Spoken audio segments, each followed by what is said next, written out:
आदमी गठरी अपने खोपड़ी पे रखे हुआ है, उसका वजन ट्रेन के ऊपर है कि नहीं? उसका भी वजन ट्रेन के ऊपर है, लेकिन झूठ मूठ का मूर्खता बस गठरी माथे पे रख करके अपने खोपड़ी का दर्द पैदा किए हुए है। यही स्थिति हम लोगों की भी है। जीवन में जो कुछ मिल रहा है, जो कुछ भी हो रहा है, हमसे यदि किसी का परोपकार हो जाए या हमें जीवन में कुछ प्राप्त हो रहा है, इसके पीछे हमारा कर्म बाद में कारण है, पहला कारण है भगवान की कृपा। क्योंकि अगर केवल अपने कर्म करने से ही फल की प्राप्ति होती तो कर्म तो बहुत से लोग करते हैं, सबको कहां फल मिलता है। परशुराम जी जोश में हैं और लक्ष्मण जी होश में हैं। लक्ष्मण जी बोले कि बाबा जब से आप आए हैं तब से आप खड़े ही होकर के बात कर रहे हैं, तो कहीं ऐसा ना हो कि खड़े खड़े आपका पैर दर्द करने लगे जिससे क्रोध और बढ़े। ये कुर्सी मंगवाते हैं, आप बैठ जाइए, फिर बैठ करके हम लोग बात करेंगे। परशुराम जी तुरंत अपना फरसा लहराते हुए बोले कि अब तो यह बालक बिल्कुल मरने योग्य हो गया है, अब तो कोई नहीं इसे बचा सकता है, अब तो मैं इसे मार ही डालूंगा। प्रभु श्री राघवेंद्र सरकार आकर के बोले कि गुरुदेव, बररे बालक एक स्वभाव, बानर और बालक दोनों एक स्वभाव के होते हैं, इसलिए बालकों के बातों को बड़े लोग ध्यान नहीं देते हैं। परशुराम जी बोले कि तुम इसे बालक कह रहे हो? राम जी बोले कि प्रभु बालक नहीं, एकदम दूध मुँहा बालक। परशुराम जी बोले कि अरे दूध मुँहा नहीं, ये विष मुँहा बालक है। बताओ इसकी इतनी हिम्मत कि हमारे फरसे को देख करके डर भी नहीं रहा है, और बार बार मैं फरसा दिखा रहा हूं या फरसे की ओर देख नहीं रहा है। लक्ष्मण जी बोले कि बाबा यह गनीमत है, यह गनीमत है अभी तक कि मैं फरसे की ओर नहीं देख रहा हूं। अगर फरसे की ओर देख रहा होता तो अब तक आपको बंदी बना करके कारागार में डाल दिया होता, या आपका राम नाम सत्य हो गया होता। अब परशुराम जी को तो और आग लग गई। प्रभु की वाणी को सुन करके थोड़ा ठंडे हुए थे, अब और टेम्परेचर हाई हो गया। परशुराम जी बोले कि राम, जब तुम बोल रहे हो तब तो बहुत अच्छा लगता है, लेकिन ये तुम्हारा भाई जो है ना, ये विष रस भरा कनक घट जैसे, तुम भले ही देखने में श्याम हो लेकिन अंदर से तुम गोरे हो, और ये देखने में भले ऊपर से गोरा है लेकिन अंदर से एकदम काला कलूटा है ये। अच्छा, परशुराम जी अभी होश में है नहीं, जोश में बोल रहे हैं। एक लड़का अपने दोनों हाथ में बैग लिए हुए, झोला लिए हुए स्टेशन पे गया। जैसे स्टेशन पे पहुंचा वैसे ट्रेन खुल चुकी थी। अब ट्रेन के डब्बे में बैठे हुए यात्री लोग शाबाशी देने लगे, अरे वाह पहलवान, आ जाओ आ जाओ आ जाओ, अरे जल्दी आ जाओ। और वो लड़का गया, जा करके दोनों बैग अपना ट्रेन के डब्बे में फेंका और कूद करके चढ़ गया। जब ट्रेन गाड़ी स्टेशन से कुछ दूर आगे बढ़ी तो वह लड़का माथे पे हाथ रख करके बैठ गया और बहुत उदास हो करके कुछ सोचने लगा। यात्री लोग बोले कि अरे उदास क्यों हो रहे हो, तुम्हें तो प्रसन्न होना चाहिए कि ट्रेन छूट रही थी, ट्रेन तुम्हें मिल गई। वो लड़का बोला कि हम प्रसन्न क्या खाक हों, जिनको ट्रेन पे बैठाने के लिए आए थे वो तो स्टेशन पे ही रह गए। लोग बोले कि बड़े मूर्ख तुम हो, अरे जब ट्रेन में बैठाने के लिए आए थे तो स्वयं क्यों बैठ गए। वो लड़का बोला कि जैसे मैं स्टेशन पे प्लेटफार्म पे आया वैसे आप लोग कहने लगे अरे वाह पहलवान आ जाओ, वाह पहलवान आ जाओ, तो पहलवान पहलवान कहे तो हम जोश में भूल ही गए कि बैठने आए हैं कि बैठाने आए हैं। अब अपने दादाजी को बैठाने आए थे तो स्टेशन पे ही रह गए और उनका सामान लेकर के हम बैठ गए ट्रेन में। तो परशुराम बाबा क्या हैं, अभी जोश में बोल रहे हैं, और लक्ष्मण जी और हमारे राम जी क्या है, होश में बोल रहे हैं। इसीलिए क्या बोलना चाहिए और क्या नहीं बोलना चाहिए परशुराम बाबा अभी समझ नहीं पा रहे। लक्ष्मण जी बोले कि बाबा आप कुछ देर बैठ जाइए, आपके पाँव में पीड़ा होने लगेगी। लक्ष्मण जी से परशुराम जी बोले कि मैं यहाँ बैठने नहीं आया हूँ, मैं तो शिव जी के धनुष को तोड़ने वाले को दंड देने आया हूँ। अच्छा, परशुराम जी किए क्या, उस सभा में बैठे हुए सभी सभासदों से बोले कि हे सभा में बैठे हुए सभासदों, तुम सब लोग कान खोल करके सुन लो, अभी जल्दी से इस बालक को हमसे दूर कर दो, नहीं तो इस बालक को भी मैं मार डालूंगा और सभा में जितने बैठे हुए हो सारे के सारे मारे जाएंगे। एक राजा बैठा हुआ था और दूसरे राजा से बोला कि मैं तुमको पहले ही बोल रहा था कि चलो यहाँ से चले चलते हैं, जब धनुष नहीं टूटा तो। बाद में जनक जी भी बोल दिए थे कि उठा हूँ भूप निज निज गृह जाऊँ, तुम सब लोग अपने अपने घर चले जाओ। तो तुम ही बोल रहे थे कि नहीं अभी कुछ देर बैठो, तमाशा देखेंगे। अब देखो तमाशा, एक तो धनुष भी नहीं टूटा और ऊपर से परशुराम बाबा तैयार हैं सबको मारने के लिए भी। कम से कम धनुष यदि टूट गया होता तो इतना संतोष होता कि अगर शहीद भी हुए तो धनुष तोड़ करके शहीद हुए। बहुत सुंदर लक्ष्मण जी और श्री परशुराम जी में वाग विनोद होता है। अंत में श्री राघवेंद्र सरकार आकर के परशुराम जी से निवेदन किए कि गुरुदेव आप जो दंड देना है मुझे दंड दीजिए, क्योंकि इस धनुष को तोड़ने वाला और कोई नहीं, इस धनुष को तोड़ने वाला अपराधी मैं ही हूँ। और गोस्वामी तुलसी बाबा बहुत सुंदर निवेदन करते हुए कहते हैं, परशुराम जी से प्रभु प्रार्थना कर रहे हैं कि हे परशुराम जी, मैं आपके किसी भी तरह से बराबरी में नहीं हूँ। आपका नाम भी कई अक्षरों में श्रेष्ठ है और मेरा नाम भी छोटा है आपसे, उम्र में भी हम छोटे हैं, वर्ण में भी छोटे हैं, हर तरह से हम आपसे छोटे ही हैं, इसलिए किसी तरह से भी हमारी बराबरी नहीं है। और कृपा कर करके आप अपने क्रोध को शांत कीजिए। जब इस तरह से सुंदर सुंदर वाणी में परशुराम जी से निवेदन करते हैं, परशुराम जी तुरंत ठंडे हो गए और समझ गए कि ये कोई साधारण नहीं, क्योंकि बार बार फरसे को बढ़ाने के बाद भी जब फरसा नहीं बढ़ रहा था, उसी समय परशुराम जी समझ गए कि ये कोई साधारण नहीं अपितु दिव्य है। अंत में परशुराम जी परीक्षण हेतु अपना जो वैष्णव धनुष था, यानी भगवान विष्णु से प्राप्त जो वैष्णव धनुष था, वह धनुष जैसे प्रभु को दिए तो देत चाप आप ही चली गयऊ, परशुराम मन विस्मय भयऊ।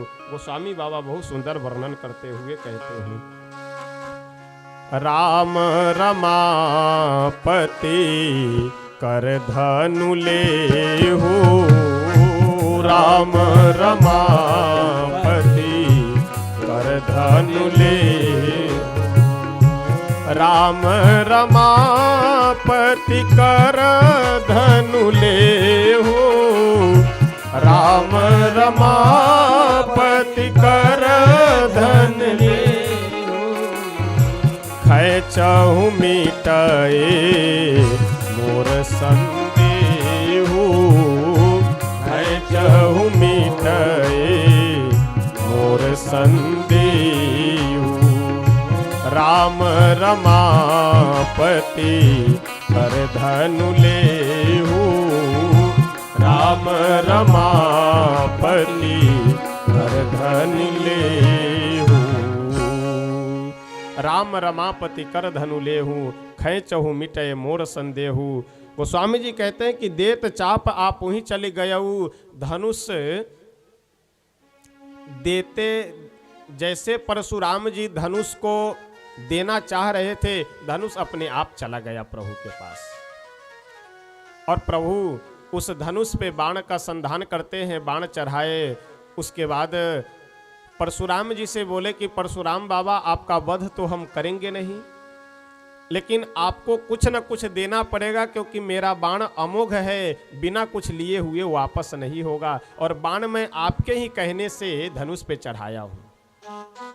परशुराम जी बोले कि प्रभु मेरे पास दो वस्तुएं हैं, अपने तपस्या से अर्जित किए हुए दिव्य लोक हैं और अमोघ मेरी गति है, यानी मैं अपने मन से जहां चाहूं वहां जा सकता हूं।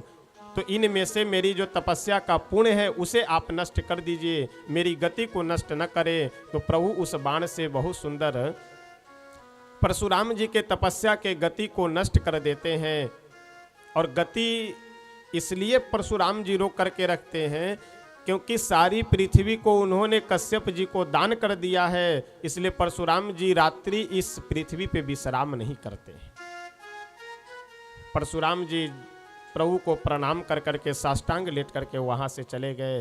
इधर जनकपुर वासियों के हृदय में, जनक जी महाराज के हृदय में, सुनैना आदि महारानी और अन्य स्त्रियों के हृदय में जो एक धर्म संकट की स्थिति पैदा हो गई थी कि अब क्या होगा, ये तो किसी तरह से भी धनुष टूट गया। अच्छा, धनुष टूटा तो कल हम लोग धनुष भंग के बाद 5-10 मिनट कुछ प्रसंग श्रवण कर करके आगे बढ़ गए थे, तो कुछ बचे हुए शेष प्रसंगों की हम लोग अभी चर्चा कर लेते हैं। धनुष से किसी ने जा करके पूछा कि धनुष तुम बीच से टूट गए हो और बीच से टूटने के बाद भी बड़े प्रसन्न दिख रहे हो। टूटने के बाद तो संसार के लोग, समाज के लोग रोते हैं, बिलखते हैं, लेकिन तुम प्रसन्न हो रहे हो। धनुष बोला कि मेरे प्रसन्नता का कारण यह है कि जब तक मैं जुड़ा हुआ था तब तक मैं दूसरों को तोड़ा करता था, और आज मैं टूट करके दो श्री राम जी और जानकी जी को जोड़ करके मैं टूटा हूँ, इसलिए मेरे मन में प्रसन्नता है कि टूटने के बाद भी हमने दो को जोड़ करके तब टूटा हूँ। धनुष से किसी ने कहा कि प्रभु जब तुम्हें ऊपर उठा रहे थे तो तुम नीचे फिर क्यों गिर गए? धनुष बोला कि ऐसा है, प्रभु हमें ऊपर उठा करके हमसे कह रहे थे कि धनुष तुम जाओ वैकुंठ, मैं तुम्हें मोक्ष देता हूँ। धनुष बोला कि प्रभु हमें मोक्ष नहीं चाहिए, हमें तो भक्ति चाहिए। तो प्रभु फिर हमें नीचे करने लगे। धनुष बोला कि प्रभु एक मेरी प्रार्थना है, प्रार्थना यह है कि हमें 2 खंडों में कर दीजिए। प्रभु बोले कि 2 खंड करने की क्या आवश्यकता है, चरणों में रहना हो तो ऐसे तुम चरणों में रहो। धनुष बोला कि प्रभु अगर मैं अकेले रहूंगा तो केवल आपके चरणों में रहूंगा, और यहाँ चरण भी तो 2 हैं, एक आपके चरण है, एक श्री किशोरी जी के चरण है, तो इसलिए हमें 2 खंडों में कर दीजिए, जिसके कारण एक खंड से हम आपके चरणों में रहें और दूसरे खंड से हम श्री किशोरी जी के चरणों में रहें। तेहि छन राम मध्य धनु तोरा। इस चौपाई का बहुत सुंदर कई अर्थ है कि प्रभु ना आकाश में धनुष को तोड़े, ना पाताल में तोड़े, इस मध्य भाग में यानी पृथ्वी पे धनुष का भंग करते हैं। किन्हीं संत का भाव है कि प्रभु धनुष को किनारे से नहीं तोड़े। इको बढ़ गया क्या? इको कम करो। धनुष को किनारे से नहीं तोड़े, धनुष को बीचों बीच तोड़ते हैं। क्यों?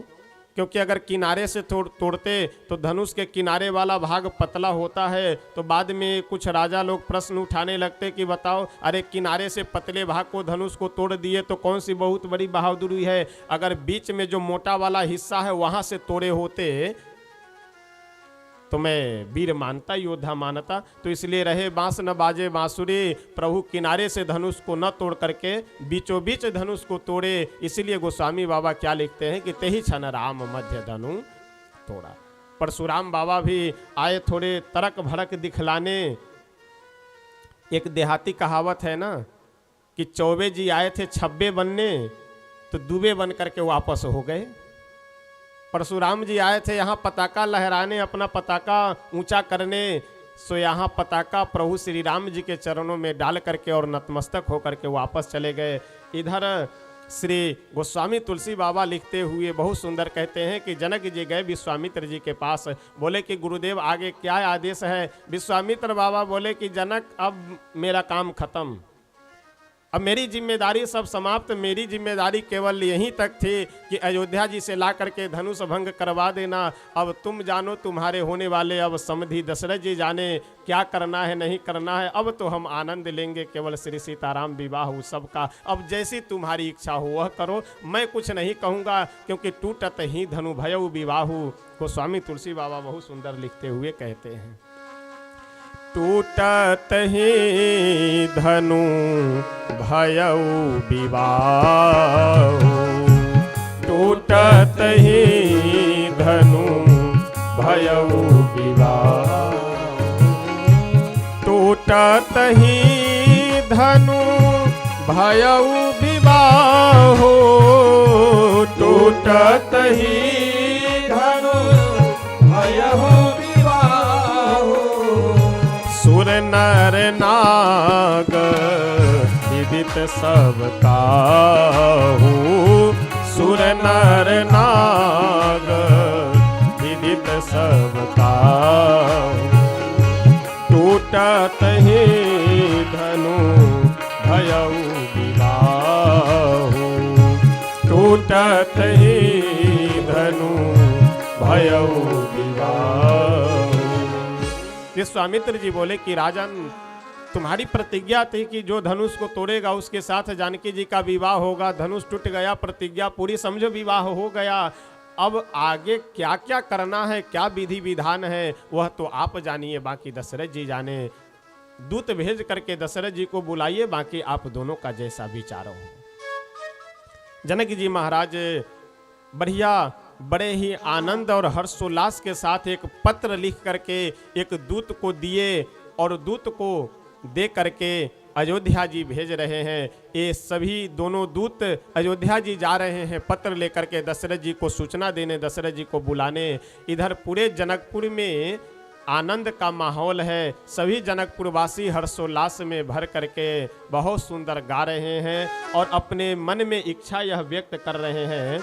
आइए हम सब एक भजन के माध्यम से जनकपुर वासियों के साथ श्री जानकी जी से एक विशेष नाता, विशेष संबंध जोड़ते हैं। अच्छा देखिए, जिस भूमि पे हम सब बैठे हुए हैं, यह भूमि भी मिथिला की ही भूमि है, यानी लगभग बॉर्डर का क्षेत्र है। तो यह मिथिला की ही भूमि पे हम सब बैठे हुए हैं।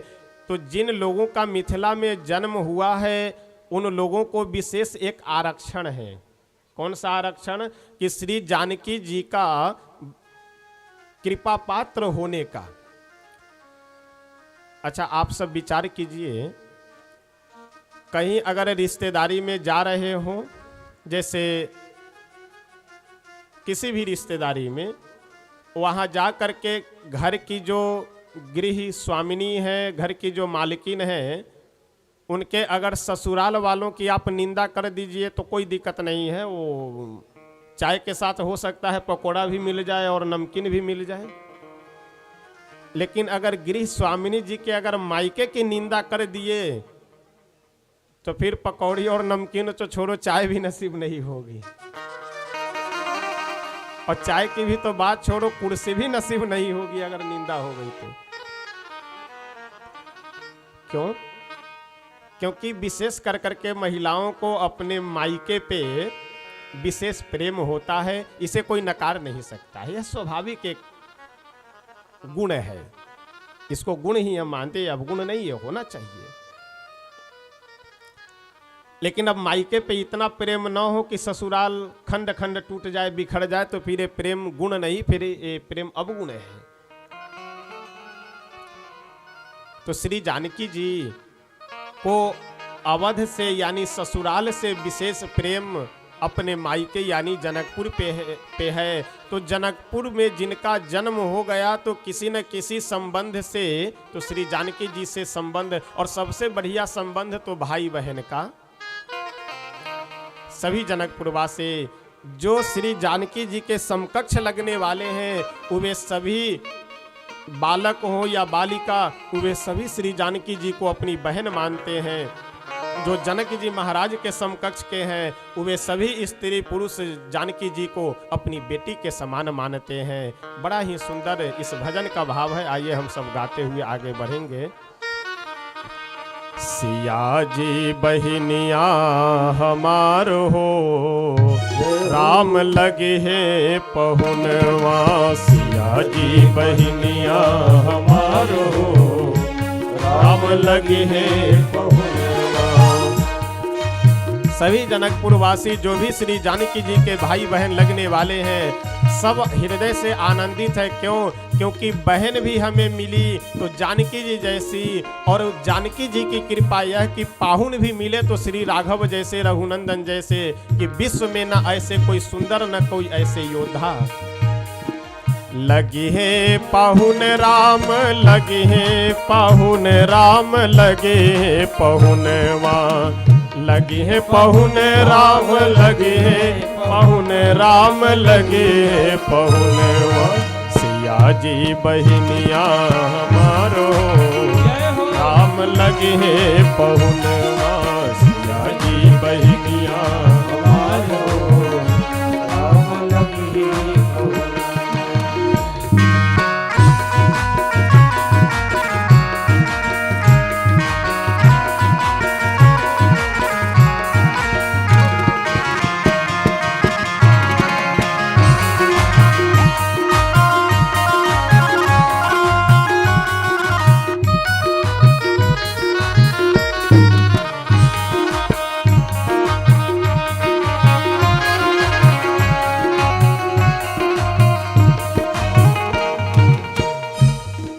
सभी मिथिलावासी इस बात को लेकर के और विशेष आनंदित हैं कि भगवान को खोजने के लिए, भगवान को पाने के लिए बड़े बड़े ऋषि मुनि हजारों हजारों वर्षों तक तपस्या करते हैं, तब जा कर के उनको दर्शन मिलता है। लेकिन हम लोग कितने सौभाग्यशाली हैं कि जिन भगवान को पाने के लिए हजारों लाखों वर्षों तक तप करना पड़ता है, वह भगवान पैदल चलते हुए अयोध्या जी से जनकपुर आ रहे हैं। कितना सौभाग्य है जनकपुर वासियों का।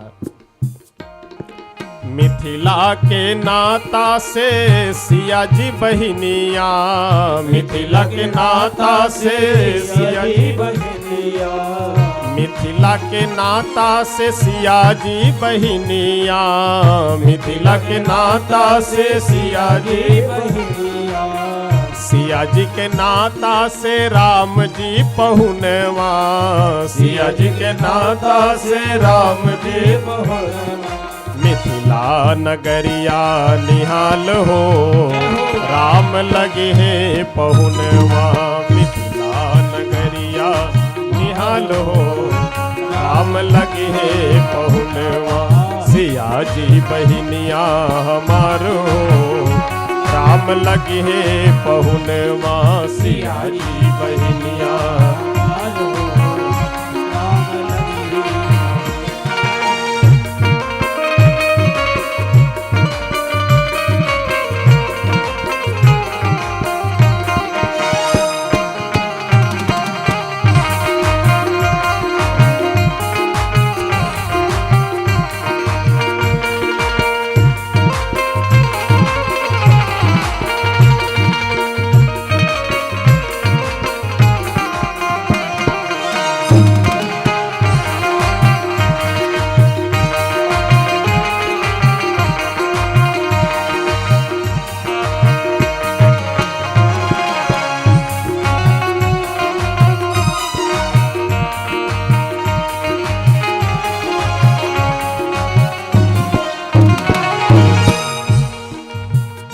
अब ठंडी का समय आ रहा है तो सरसों आप लोग देखे होंगे, सब किसान परिवार से ही बैठे हैं। तो श्री जानकी जी कैसी हैं तो सरसों के फूल के समान, और श्री राघवेंद्र सरकार कैसे हैं तो तीसी का फूल देखे होंगे ना, श्याम रंग का, यानी तीसी के फूल के तरह से श्री राम जी हैं, और सरसों के फूल के तरह से श्री किशोरी जी हैं तो गौर वर्ण की, लेकिन पीली साड़ी पहनने के कारण यहाँ संत उपमा दे रहे हैं सरसों के फूल के समान।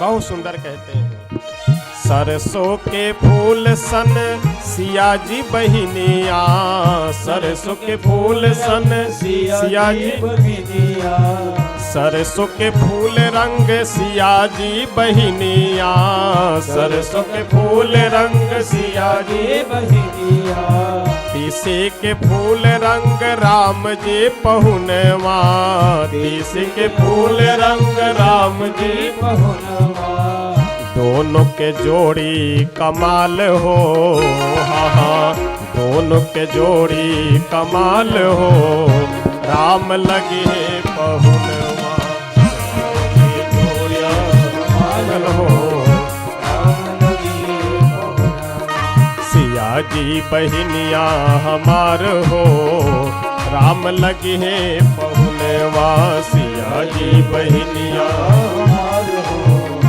राम लगे।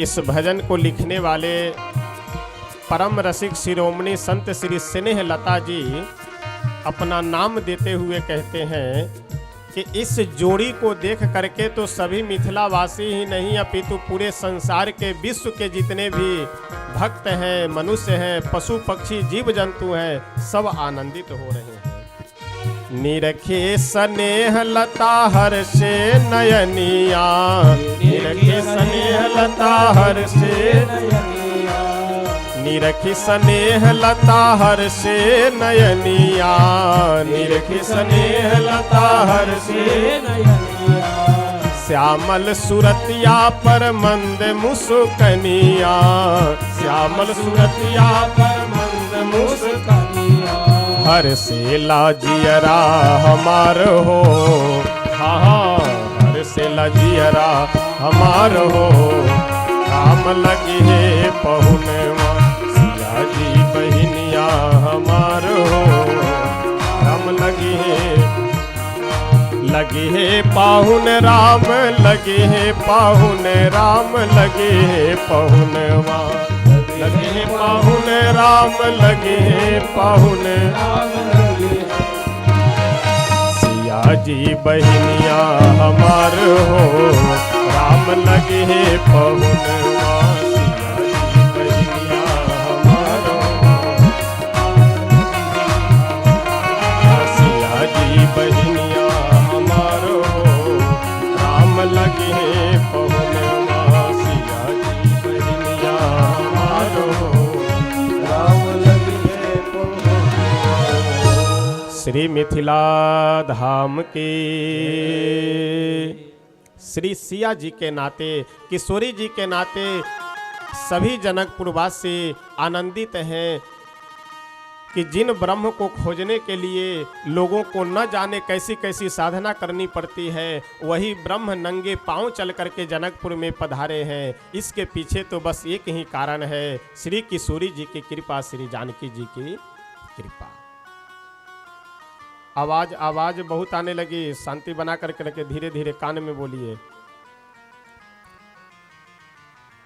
सभी जनकपुर वासी बड़े ही आनंद में भर करके अपने अपने घर को सजाने लगे। बढ़िया जिसको जो जिम्मेदारी मिली, जितने भी सेवक हैं अथवा जो सेवक नहीं है, जो नगर निवासी हैं, सब अपने अपने भवन को, अपने अपने घर को सजा रहे हैं। इधर दोनों दूत श्री अवध धाम में पहुँचे और अवध धाम में द्वार पे जा करके द्वारपाल से बोले कि जा करके महाराज से सूचना दे दीजिए कि जनकपुर से श्री राम लक्ष्मण जी का संदेश लेकर के दो दूत आए हुए। जैसे श्री दशरथ जी महाराज सुने कि दो दूत आए हैं और वो भी हमारे प्राण प्रिय श्री राम जी का संदेश लेकर, तत्काल बुलवाए और बुला करके सबसे पहले कुशल मंगल पूछते हैं कि तुम नीके निज नयन निहारे।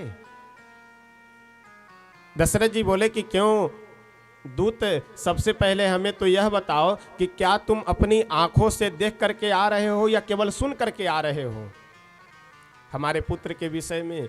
दूत बोले अरे नहीं नहीं महाराज, आप देखने सुनने की क्या बात कर रहे हैं, आज तो पूरे विश्व में आपके पुत्र का ही नाम है।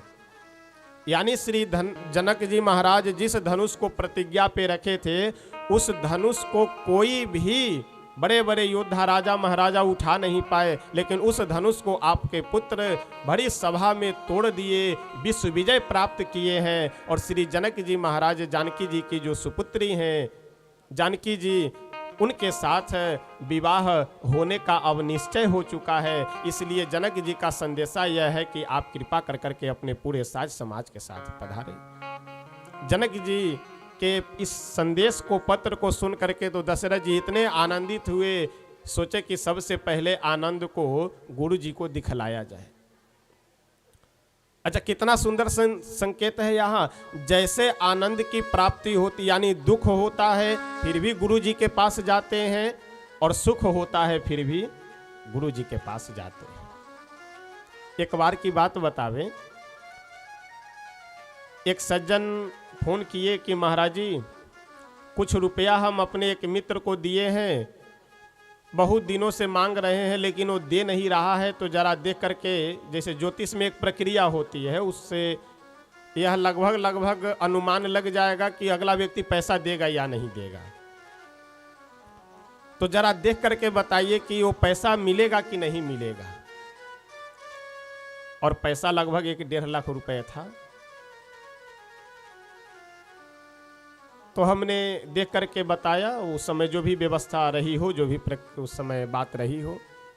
लेकिन मैं निवेदन केवल यहाँ इतना करना चाहता हूँ कि जैसे वह व्यक्ति हमसे यह पूछा कि जरा देख करके बताइए कि साल भर पहले हम पैसा दिए हैं वो देगा कि नहीं।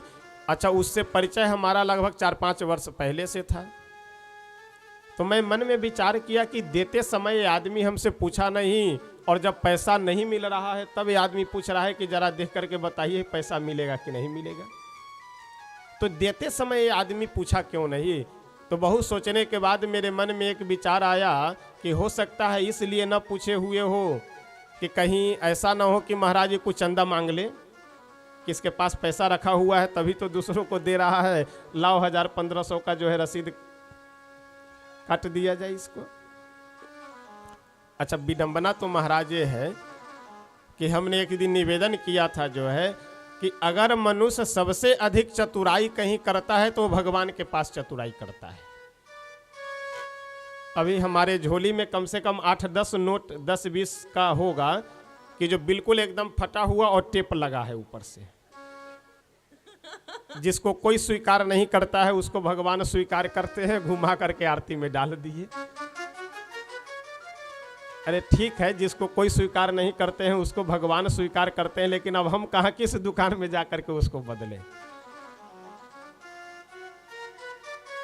तो चतुराई, अच्छा भगवान का एक नाम है। पुराने समय में लोग कीर्तन करते थे ना, नटवर नागर नंदा भजोरे मन गोविंदा। अच्छा, गांव में कोई आदमी बहुत 420 टाइप का हो तो लोग कहते हैं ना कि अरे उस आदमी से सावधान रहना, बहुत बड़ा नटवर लाल है वह। और हम लोग चतुराई भी करते हैं कहां, भगवान से ही। तो इस कीर्तन में क्या कहा जा रहा है कि नटवर नागर नंदा, यानी अगर भगवान से आप चतुराई करेंगे तो समझ लीजिए कि भगवान सबसे बड़े वह नटवर लाल हैं। तो इसलिए उनसे नटवर लाल बनने का प्रयास। अच्छा, आश्चर्य लगता है, यहाँ ही सुने, उधर यूपी में तो इस तरह की बातें नहीं सुनने को मिली कि यहाँ छठ के समय या उससे आगे पीछे कोई पर्व त्योहार हो तो लोग केले के बगीचा में जाते हैं, केला का पूरा एक घौर काट करके और 5 रुपए वहीं रख देते हैं और लेकर के चले आते हैं। 5 रुपए काहे के लिए रख रहे हैं, ताकि हम खरीद करके ले जा रहे हैं। अरे जब 5 रुपए में खरीद करके ले जाना है तो केले के बागान का जो मालिक है उसके सामने से खरीद करके ले जाओ। ले करके जा रहे हैं रात्रि में, यानी चोरी भी कर रहे हैं और 5 रुपए ईमानदारी का भी रख करके आ रहे हैं ताकि हम खरीद करके ले जा रहे हैं। ऐसी ऐसी चतुराई, ऐसी ऐसी चतुरता, ये ठीक नहीं है। यानी भगवान समाज में भले थोड़ी चतुरता कर लीजिए, चल सकता है, लेकिन अगर भगवान से चतुरता करेंगे तो समझ लीजिए कि सबसे बड़े चतुर भगवान हैं, उनसे फिर चतुरता में आप पार पाएंगे नहीं। श्री दशरथ जी महाराज आनंदित होकर के वशिष्ठ जी के पास गए, बोले कि गुरुदेव, आपके शिष्य श्री राम विश्व विजय प्राप्त किए हैं और उनका विवाह होने जा रहा है, जनकपुर में क्या आज्ञा है। आपकी कृपा से तो मेरे जीवन में दिन दुगुना रात चौगुना बिल्कुल आनंद की वृद्धि होती जा रही है, आनंद बढ़ता जा रहा है। वशिष्ठ जी बहुत सुंदर यहाँ एक बात कह रहे हैं। गोस्वामी बाबा लिखते हुए कहते हैं कि राजन, जैसे संसार की समस्त नदियां समुद्र के पास बिना बुलाए जाती है, उसी तरह से धर्मशील व्यक्ति के पास संसार की सारी संपत्तियां बिना बुलाए आती है। जिमिसरिता सा गरमहु जाही, जिमिसरिता सा गरमहु जाही, जिमिसरिता सा गरमहु जाही, जिमिसरिता सा गरमहु जाही, यद्यपि ताहि कामना नाहि, यद्यपि ताहि कामना नाहि, तिमि सुख संपत्ति बिनहि बुलाई, सुख संपत्ति बिनहि बुलाए, तिम सुख संपत्ति बिनहि बुलाए, तिम सुख संपत्ति बिनहि बुलाए, धर्मशील पही जाहि सुभाए, धर्मशील पही जाहि सुभाए। वशिष्ठ जी कहते हैं कि राजन, जैसे समुद्र के पास बिना बुलाए संसार की सारी नदियां जाती है, वैसे धर्मशील व्यक्ति के पास संसार के सारे सुख संपत्ति बिना बुलाए जाती है। क्या यह बात सही है? इस समाज में बहुत से ऐसे लोग आपको मिलेंगे कि जो हैं तो बहुत धर्मात्मा, लेकिन बहुत गरीबी स्थिति में अपना जीवन यापन कर रहे हैं। एक बात का ध्यान रखिएगा, कई बार लोग यह सोचते भी हैं, विचार भी करने लगते हैं, परेशान भी हो जाते हैं कि हम जितना पूजा पाठ कर रहे हैं, जितनी हम भक्ति कर रहे हैं, उतने हम परेशान हैं। वर्तमान समय में हमें आपको जो भी सुख दुख मिल रहा है, यह सब पूर्व जन्म का किया हुआ कर्म है, प्रारब्ध है। और इस समय जो हम आप कर्म कर रहे हैं, इसका परिणाम हम लोगों को आगे चल करके अवश्य मिलेगा। अभी बघी मठ के पूज्य महाराज जी साकेतवासी श्री श्री 108 श्री रामाज्ञादास जी महाराज, जो इस दास के भी दीक्षा गुरु हैं, उनकी गाड़ी से एक्सीडेंट में शरीर पूरा हुआ था। इस बात को भी लेकर कई बार लोगों को मैं देखता हूँ, कुछ श्रद्धावान जो हैं वो तो प्रश्न करते हैं, और कुछ श्रद्धावान, अच्छा बहुत लोग ये जो नहीं जानते हैं कि हम वहाँ के शिष्य हैं या उनके शिष्य हैं, तो लोग बोल भी देते हैं कि साधु भी होकर के इस तरह की बात हो गई, इसका मतलब कहीं साधुता या इस में कमी रही, या इस तरह के तमाम सारे आरोप प्रत्यारोप लोग किया करते हैं। तो देखिए, एक बात मैं स्पष्ट कर देना चाहूँ, भीष्म पितामह जी जैसे महापुरुष को, यानी कोई कितने बड़े भी ब्रह्मचारी हो जाए संत, भीष्म पितामह जी से तो बड़े नहीं हो पाएंगे। अब पितामह भीष्म को महीनों बाण की सैया पे लेटना पड़ा, इसके पीछे आप क्या कारण समझेंगे? पूरे भारत के जितने भी संत समाज हैं, सभी के सम्मानित अपने बक्सर के परम पूज्य साकेतवासी श्री श्री 108 श्री नारायण दास जी महाराज भक्तमाली जी मामा जी, उनकी भी गाड़ी से ही एक्सीडेंट होकर के शरीर पूरा हुआ था। क्या उनकी साधुता में कहीं कोई कमी थी? श्री रामकृष्ण परमहंस जी महाराज, जिनको साक्षात काली मैया का दर्शन प्राप्त था, उनको भी राज रोग हो गए हुआ था, जिसको वर्तमान समय में आप कैंसर समझ सकते हैं। तो क्या उनकी साधुता में कोई कमी थी? ऐसा नहीं है। पूर्व जन्म का जो किया हुआ है वर्तमान समय में वो चल रहा है। श्रीमद् भागवत महापुराण में बहुत से ऐसे प्रसंग है जो पूर्व जन्म के कर्म के कारण वर्तमान समय में भक्त होते हुए भी दुर्दशा उनको झेलनी पड़ी, कष्ट झेलना पड़ा।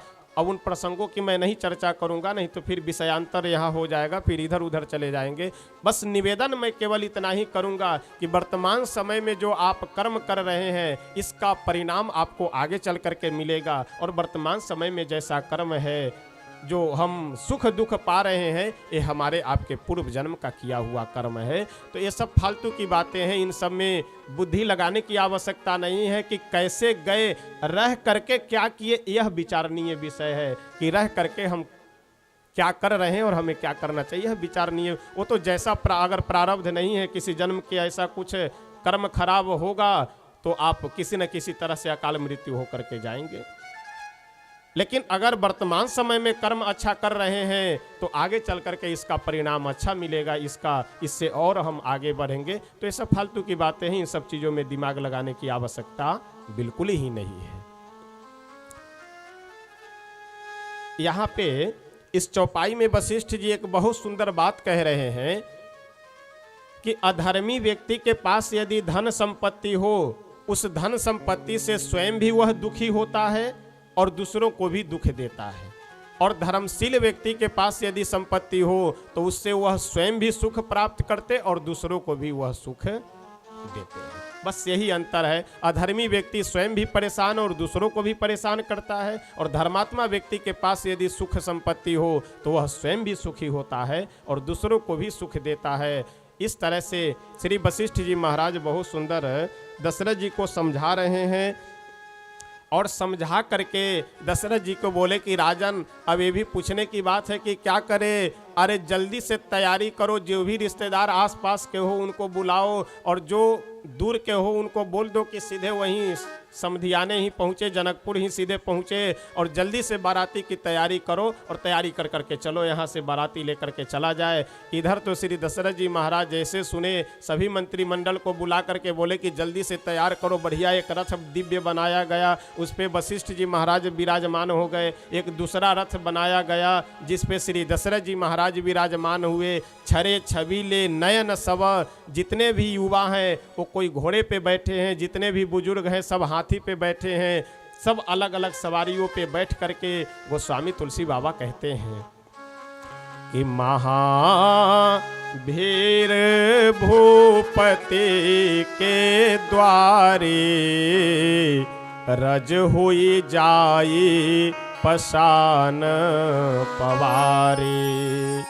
तुलसी बाबा कहते हैं कि अगर कोई पत्थर उठा करके अयोध्या जी के श्री दशरथ जी के राजद्वार पे फेंक दिया जाए तो इतनी अधिक भीड़ है कि उस पे पैर पड़ते पड़ते पड़ते पड़ते वह पत्थर रज बन जाए, धूल बन जाए। इतनी अधिक भीड़ है। कितनी भीड़ है? महाभीड़ है, उसकी गिनती नहीं की जा सकती है। जो जहाँ से सुन रहा है वहीं से प्रभु की बाराती में सम्मिलित होने के लिए चल पड़ रहे हैं। अब हम लोग भी भगवान भूत भावन श्री गौरी शंकर महादेव के सानिध्य में कस्तूरिया ग्राम में और शिवहर जनपद के परिक्षेत्र में बैठ करके मन से हम सब लोग चलते हैं अयोध्या जी, अयोध्यावासी हो जाते हैं। अच्छा देखिए, ये हमारे लिए विशेष, मैं अपने आप को सौभाग्य की बात मानता हूँ कि जन्मभूमि मिथिला और कर्मभूमि अयोध्या जी। तो अब हमें 50% आरक्षण रहता है, आवश्यकता हो तो इधर से भी मिल लिया जाए और आवश्यकता हो तो उधर से भी चल करके मिल लिया जाए। घराती में भी सम्मिलित हो जाए और बाराती में भी सम्मिलित हो जाया जाए। तो हम सब यही मन से बैठे बैठे चलते हैं श्री अवध धाम। एक भजन के माध्यम से सभी अवधवासी बड़े ही आनंदित होकर के चल रहे हैं। कहाँ? मिथिला के लिए, जनकपुर के लिए बाराती बन करके। और आप जानते हैं कि दुल्हा से भी अधिक और समधी साहब से भी अधिक अगर अभिमान किन्हीं को होता है तो बारातियों को होता है। कब? अगर दुल्हा कहीं IAS IPS अधिकारी हो तो, कोई मंत्री वगैरह के लड़के हो तो। और यहाँ IAS IPS अधिकारी कौन कहे, मंत्री कौन कहे, चक्रवर्ती सम्राट के सुपुत्र हैं और उसमें भी विश्व विजय प्राप्त करने वाले दुल्हा के बाराती में जान रहे, तो आप अनुमान कर सकते हैं कि बारातियों का कितना एटीट्यूड होगा। यानी ये बाराती कितने अभिमान में भरे होंगे, आप विचार कर सकते हैं। आइए हम सब प्रेम से एक भजन के माध्यम से चलते हैं श्री अवध धाम, वहां से पुनः लौट करके आते हैं बारातियों के साथ सम्मिलित होकर के। अवध नगरिया से चलली बरियतिया सखी है, चलली बरियतिया ही सुहावन लागे। चारों तरफ सुहावना। अच्छा देखिए, संयोग भी कितना सुंदर है कि अवध और मिथिला ये दोनों एक दूसरे से जुड़ा हुआ है। जहां अवध की सीमा समाप्त हुई, मिथिला की सीमा, और मिथिला में श्री जानकी जी का विवाह हो रहा, इसलिए पूरे मिथिला राज्य में, जनक जी के राज्य में आनंद फैला हुआ है। और इधर श्री अवध धाम में राघवेंद्र सरकार का विवाह हो रहा है, इसलिए अवध धाम भी पूर्ण रूप से, यह भी राज्य सुहावना से परिपूर्ण है। और जनकपुर में भी सुहावना चारों तरफ फैला हुआ है, यानी जनकपुर भी सुहावन और अवध धाम भी सुहावन, दोनों सुहावन ही सुहावन, बिल्कुल चारों तरफ आनंद का माहौल है। अवधा नगरिया से चलली बरियतिया आहो राम चलली बरियतिया ही सुहावन लागे जनक नगरिया भैले सो सुहावन लागे जनक नगरिया भैले सोर सुहावन जनक नगरिया भैले सोर हे सुहावन लागे जनक नगरिया भैले सोर अवधा नगरिया से चलली बरियतिया हो राम अवधा नगरिया से चलनी बरियतिया हो राम चलली बरियतिया हे सुहावन लागे जनक नगरिया भैले सोर हे सुहावन लागे जनक नगरिया भैले सोर ओ जनक नगरिया भैले सोर हे सुहावन लागे जनक नगरिया भैले सोर और इस बाराती में केवल पृथ्वी के मनुष्य ही नहीं देवता लोग भी मनुष्य का वेश बना करके आए और बाराती में सम्मिलित हो गए। किस लिए? आनंद लेने के लिए। भगवान श्री राघवेंद्र सरकार के बाराती में सम्मिलित होने का सौभाग्य प्राप्त करने के लिए देवता लोग भी मनुष्य बन करके आ गए। जय हो। सब देवता न मिली चलले बरियतिया हो राम सब देवता न मिली चलने बरियतिया हो राम सब देवता न मिली चलले बरियतिया हो राम सब देवता न मिली चलने बरियतिया हो राम चलले बरियतिया हे सुहावन लागे चलले बरियतिया हे सुहावन बजवा बजेला घन घोर हे सुहावन लागे बजवा बजेला घन घोर बजवा बजेला घन घोर हे सुहावन लागे बजवा बजेला घन घोर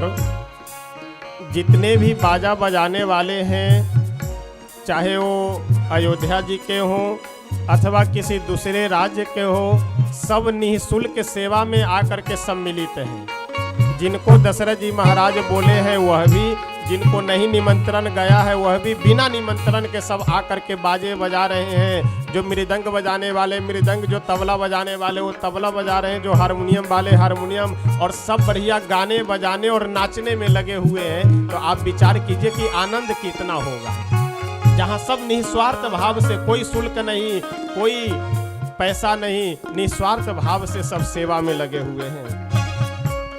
बजवा शब्द सुनी हुल से मोर छतिया सखी है।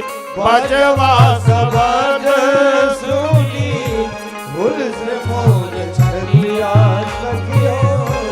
बजवा शब्द सुनी हुल से मोर छतिया सखी है। बजवा शब्द सुनी हुल से मोर छतिया सखी है। हुल से मोर छतिया ही सुहावन लागे। हुल से मोर छतिया ही सुहावन लागे। रोशनी से भइल वाया जोर ही सुहावन लागे। रोशनी से भइल वाया जोर ही सुहावन।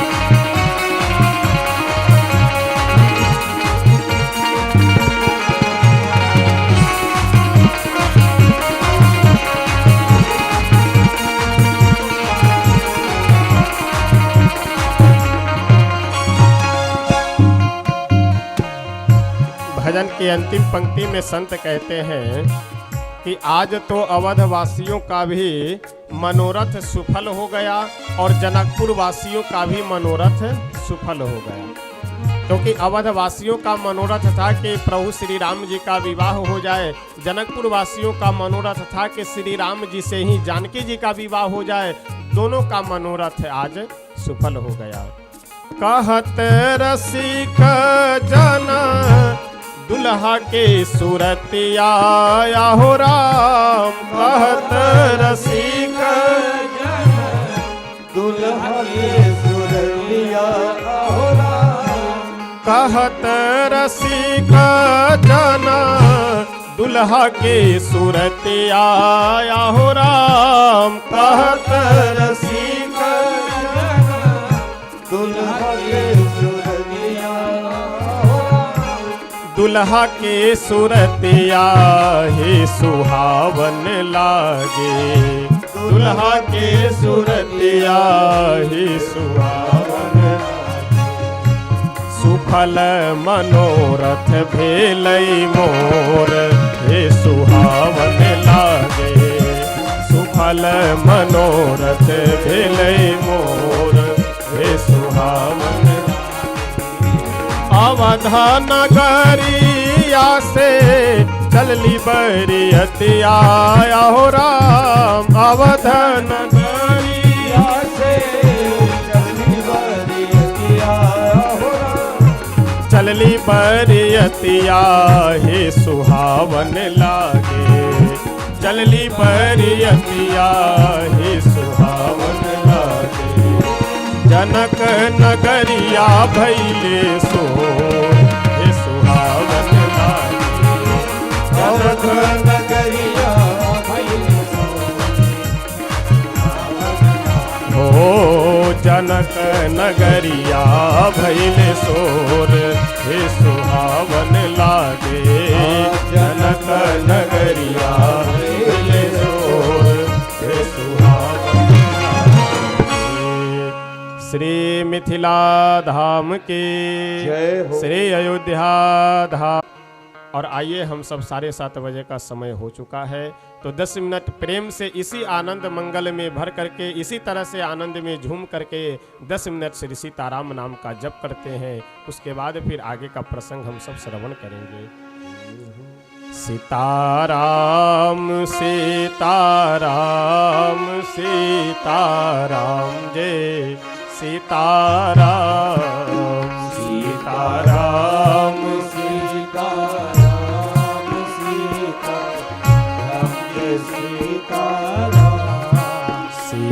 सीताराम सीताराम सीताराम जय सीताराम सीताराम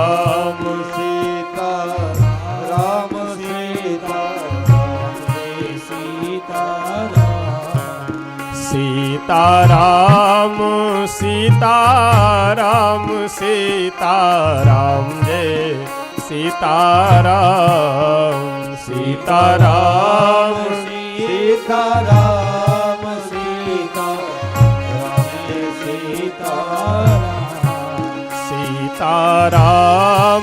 सीताराम सीताराम जय सीताराम सीताराम सीताराम सीताराम सीताराम सीताराम सीताराम जय सीताराम सीताराम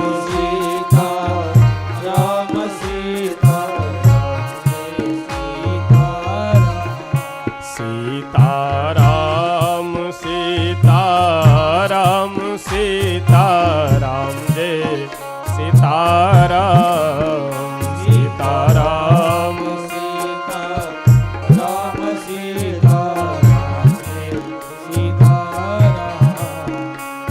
सीताराम सीताराम सीताराम जय सीताराम सीताराम सीताराम सीताराम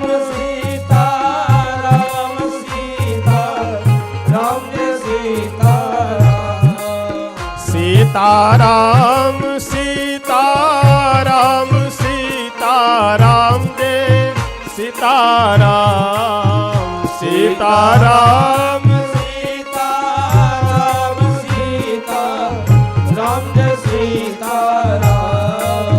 सीताराम सीताराम जय सीताराम सीताराम जय सीताराम जय सीताराम सीताराम जय सीताराम सीताराम सीताराम जय सीताराम सीताराम सीताराम सीताराम सीताराम जय सीताराम सीताराम सीताराम सीताराम सीताराम जय सीताराम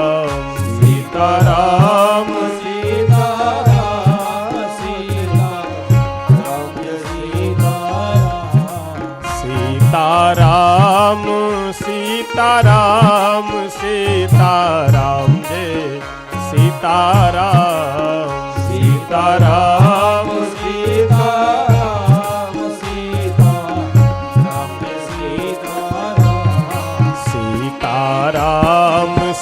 सीताराम सीताराम सीताराम सीताराम जय सीताराम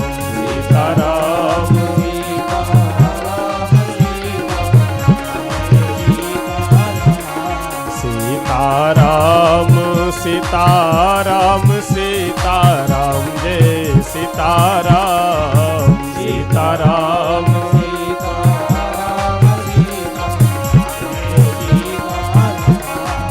सीताराम सीताराम सीताराम सीताराम जय सीताराम सीताराम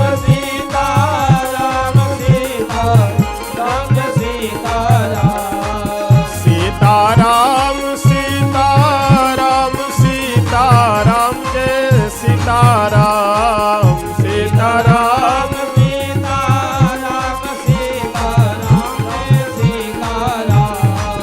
सीताराम जय सीताराम सीताराम जय सीताराम जय सीताराम सीताराम जय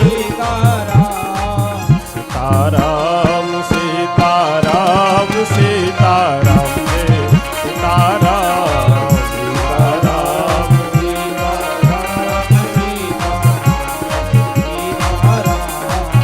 सीताराम सीताराम सीताराम जय सीताराम सीताराम सीताराम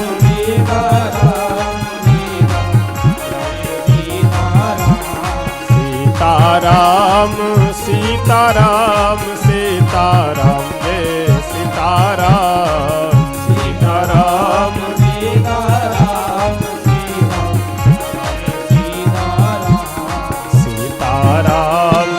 सीताराम सीताराम जय सीताराम सीताराम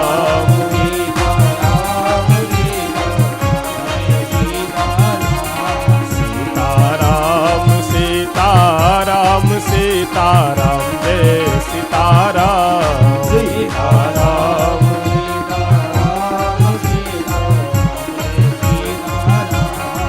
सीताराम सीताराम सीताराम जय सीताराम सीताराम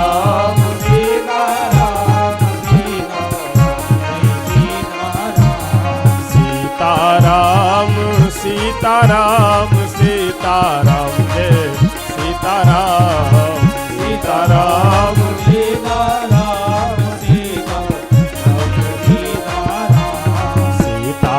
सीताराम सीताराम सीताराम जय सीताराम सीताराम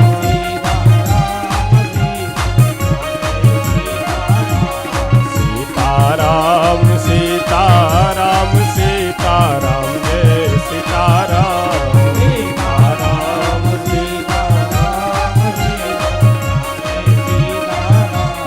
सीताराम सीताराम सीताराम जय सीताराम सीताराम सीताराम सीताराम जय सीताराम सीताराम सीताराम सीताराम जय सीताराम सीताराम सीताराम सीताराम जय सीताराम सीताराम सीताराम सीताराम जय सीताराम सीताराम सीताराम सीताराम जय सीताराम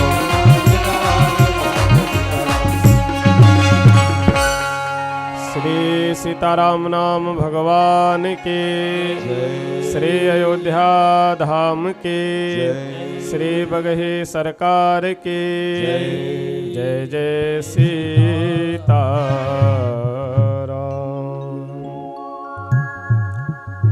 इसी तरह से प्रतिदिन अपने जीवन में 7:30 बजे से 8 बजे के बीच मध्य ईश्वर के जिस नाम में श्रद्धा हो उस नाम का जप हम सबको अवश्य करना चाहिए।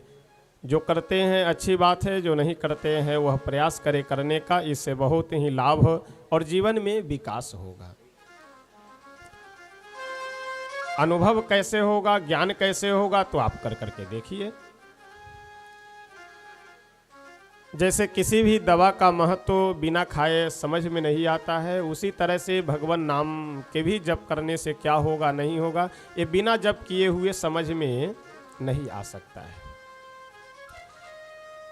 तो हम सब कथा कहाँ श्रवण कर रहे थे? सभी अवधवासी बड़े ही हर्षोल्लास और आनंद में भर करके जा रहे हैं। कहाँ? श्री राघवेंद्र सरकार के विवाह में बाराती बन करके। अब थोड़ी शांति बना करके रखिए। बहुत लोग वार्तालाप कर रहे इधर उधर। अवधवासी सभी बड़े आनंदित होकर के जा रहे हैं और सब, और कहीं हाथ जाए ना जाए लेकिन मूंछ पे सब का हाथ जा रहा है।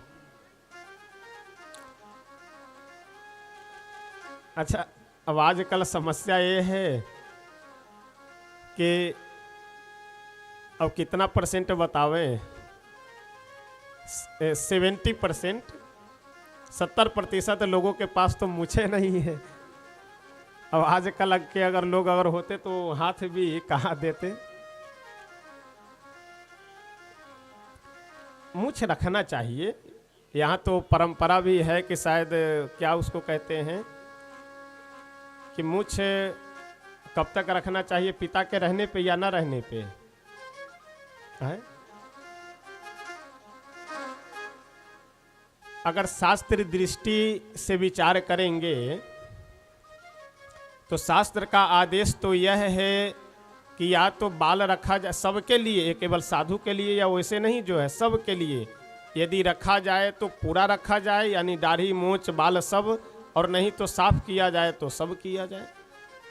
लेकिन देश काल परिस्थिति के अनुसार परिवर्तन भी विचार में होता है, तो कम से कम न ज़्यादा तो मूंछ थोड़ा सा रखना तो अवश्य चाहिए। और आजकल तो महाराज विडंबना ये है कि आजकल के अब विशेष लड़कों को मैं देखता हूँ वो बाल ऐसे ऐसे कटवाते हैं, क्या कहना है। अब हम नहीं कहेंगे व्यास गद्दी से।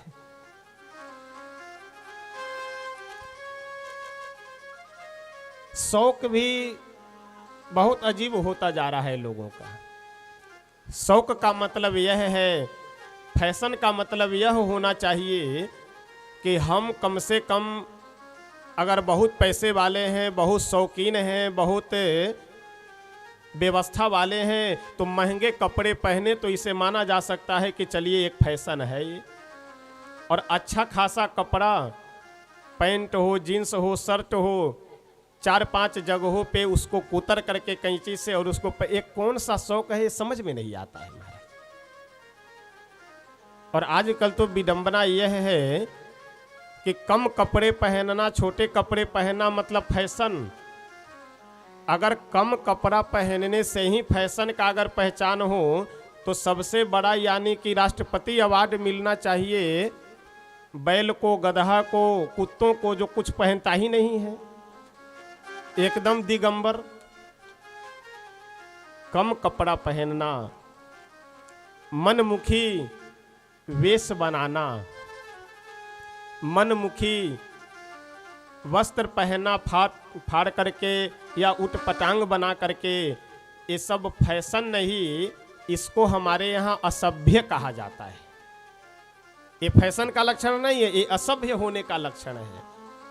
तो इसलिए मैं निवेदन यह करूँगा कि कम से कम अगर भगवान इतना सुंदर आदमी बनाए हैं तो कम से कम आदमी जैसे दिखो। तो पहले शकल देख लो तो दिन भर भोजन हजम न हो, इस तरह का लोग चेहरा बना करके घूमते हैं। तो कम से कम वेश आदि की मर्यादा होनी चाहिए। तो अब चलिए ज़्यादा कुछ नहीं कहेंगे, नहीं तो कई लोगों को बुरा लग जाएगा।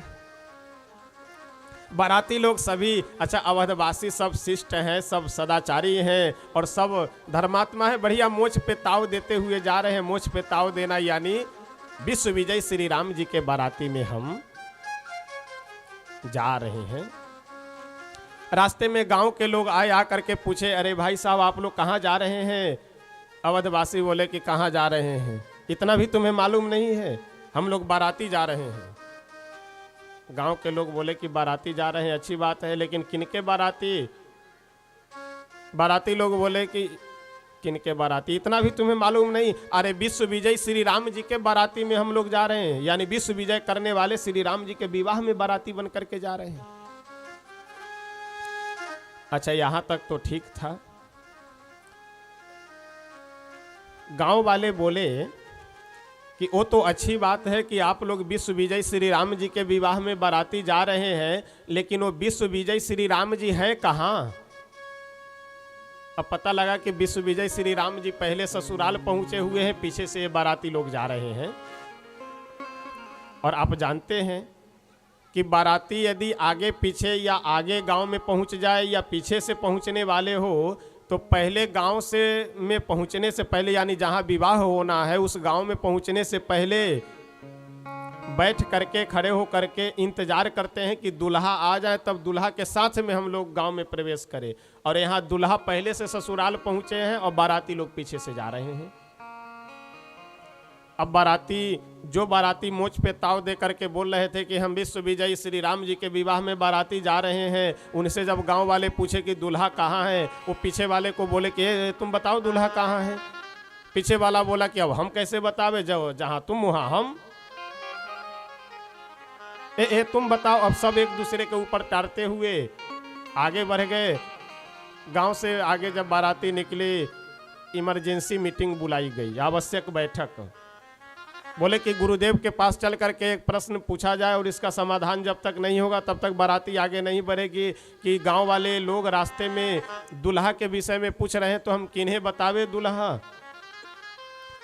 वशिष्ठ जी के पास जा करके सभी बाराती पूछे। वशिष्ठ जी मुस्कुरा करके बोले कि बढ़िया एक दिव्य रथ तैयार करो और उस पे भरत जी को मुकुट वगैरह पहना करके बढ़िया पीताम्बर आदि सब पहना कर बैठा दो और जो भी दूल्हा के विषय में पूछे उन्हीं को बता देना। बाराती लोग बोले कि क्या कमाल की बात करते हैं गुरुदेव, ये लोग पहचान गए। तो वशिष्ठ जी बोले नहीं पहचान पाएंगे, भरत राम ही की अनुहारी, सहसा लखी न सकही नर नारी। राम जी और भरत जी को एक जगह बैठा दिया जाए तो व्यक्ति पहचान ही नहीं सकता है जल्दी कि कौन भरत जी हैं और कौन राम जी हैं। बाराती लोग बोले तो गुरुदेव ये झूठ नहीं होगा, अभी हम बता दें कि भरत जी दूल्हा है और विवाह होना है राम जी का। वशिष्ठ जी मुस्कुरा करके बोले कि क्यों चिंता करते हो, तुम अभी केवल बताओ कि दूल्हा ये है, बाद में सेटिंग करना हमारा काम है, सब हो जाएगा, तुम चिंता मत करो तुम लोग, वो हमारी जिम्मेदारी है ना। अच्छा, वशिष्ठ जी जान रहे हैं पहले से कि चारों भाइयों का वही विवाह होना है, तो इसलिए इसमें झूठ की कोई बात ही नहीं है, बताओ सबको भरत जी भी दूल्हा है। अब तो बाराती लोगों का सीना चौड़ा हो गया और तुरंत आगे बढ़ करके, और जब आगे रास्ते पे चलने लगे गांव वाले लोग आकर के फिर पूछे, अच्छा अब और बातों पे ध्यान नहीं है, दूल्हा पे ज़्यादा ध्यान है बारातियों का। गांव वाले आकर के पूछे भैया जय राम जी की। बाराती लोग बोले जय राम जी की। गांव वालों ने कहा कि आप लोग कहाँ जा रहे हैं। बाराती लोग बोले कि हम लोग जा रहे हैं श्री राम जी के विवाह में, दूल्हा बतावें, दूल्हा दिखावें। गांव वाले बोले दूल्हा भी हम देख लेंगे। और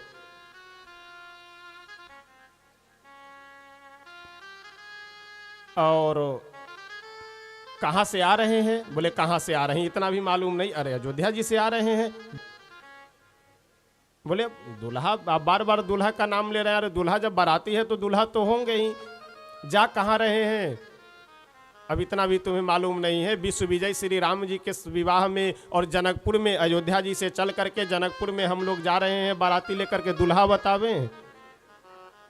गांव वाले बोले कि दूल्हा नहीं, आप अयोध्या जी से आ रहे हैं, जनकपुर जा रहे हैं श्री राम जी के विवाह में बाराती बन करके। विवाह कब है, यानी विवाह का डेट क्या है, दिनांक क्या है? तो अभी दिनांक रखा ही नहीं गया है, बिना डेट रखे सभी बाराती लिए जा रहे हैं। बगल में एक आदमी खड़ा था, वो बोला कि अरे भाई क्या कारण है कि बिना डेट रखे, बिना दिन रखे बाराती लोग जा रहे हैं ये सब विवाह में। बगल का एक आदमी बोला, वो जनकपुर का रहने वाला था, वो बोला कि हम बताते हैं ये लोग पहले क्यों जा रहे हैं डेट रखने से पहले।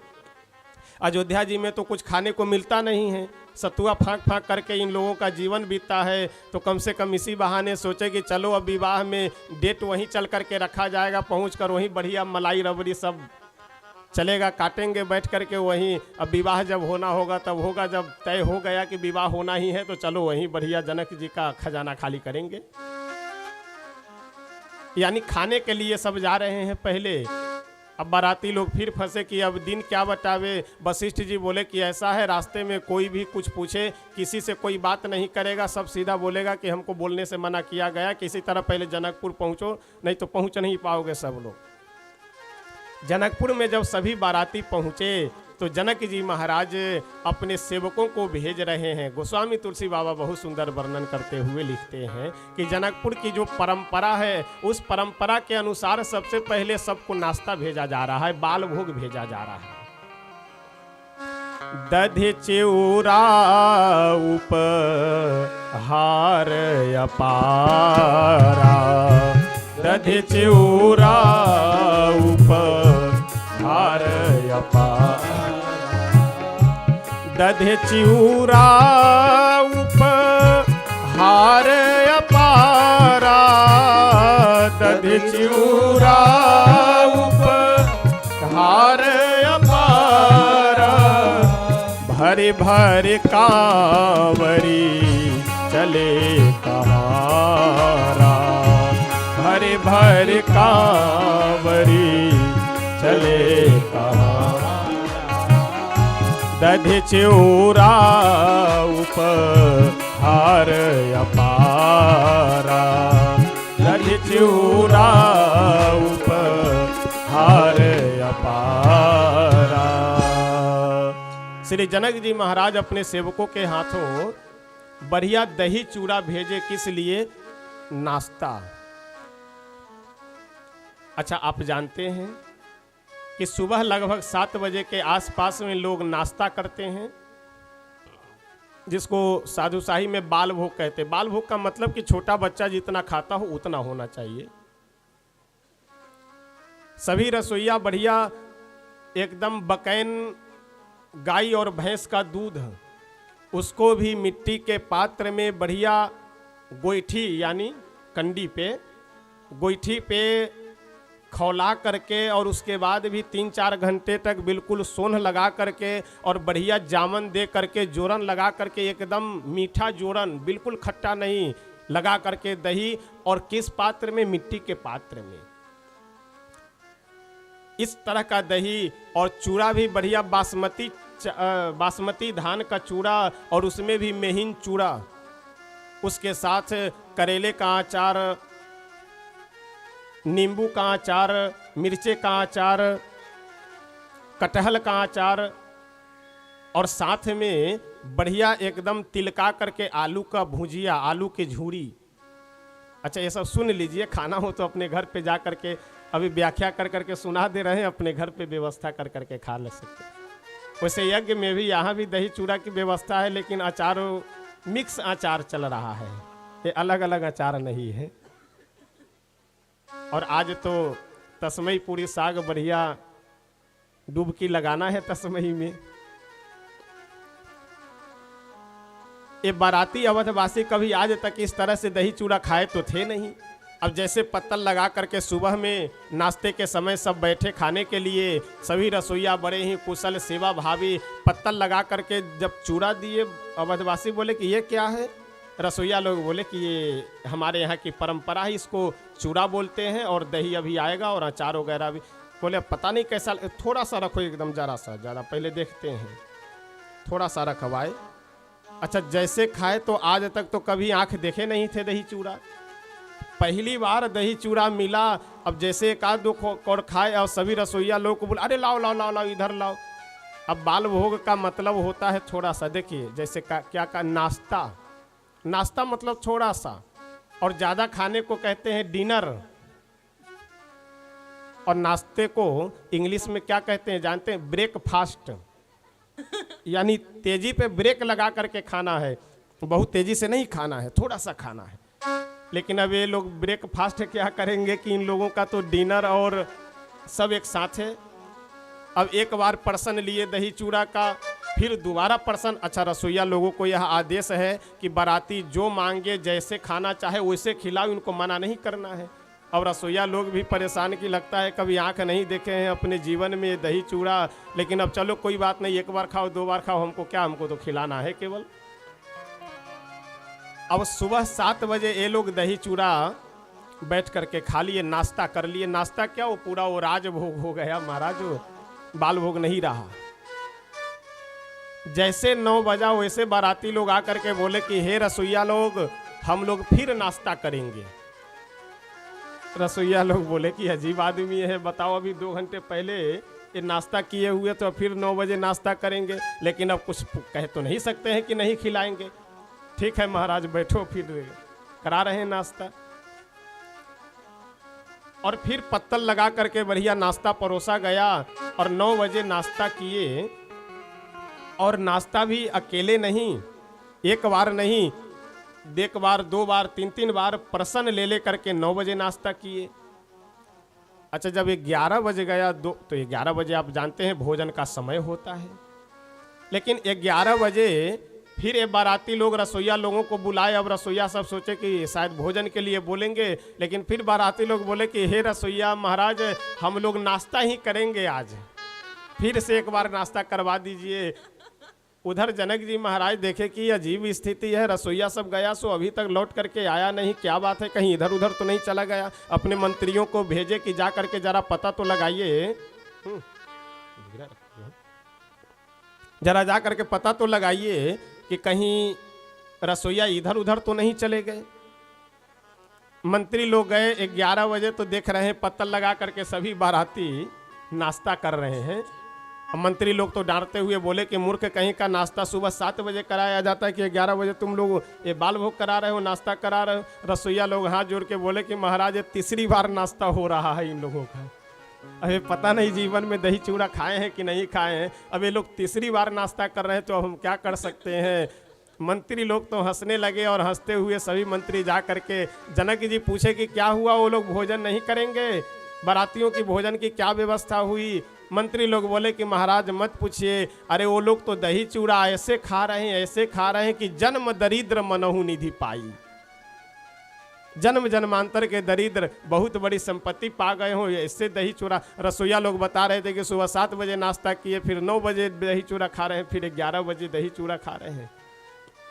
ये जनकपुर वासियों का बड़ा सुंदर भाव है। सभी बारातियों को नगर से बाहर ठहराया गया। गोस्वामी तुलसीदास जी महाराज बहुत सुंदर वर्णन करते हुए कहते हैं कि सभी जनकपुर वासी आनंदित है और सब अपने अपने घर को, सब अपने अपने महल को, द्वार को सजा रहे हैं। किस लिए कि हमारे परम प्रिय बहन श्री किशोरी जी का विवाह है, हमारी परम प्रिय पुत्री श्री जानकी जी का विवाह है। और बाराती लोग भी लगन से पहले ही आ चुके हैं, दिन से पहले ही आ चुके हैं, इसलिए जनकपुर में बड़ा सुंदर आनंद का माहौल है। चारों तरफ मंगल गीत हो रहा है। और आइए हम सभी एक भजन के माध्यम से श्रवण करते हैं। चारों तरफ आनंद का माहौल है। मंगल आजू जनकपुर, घर घर मंगल हे।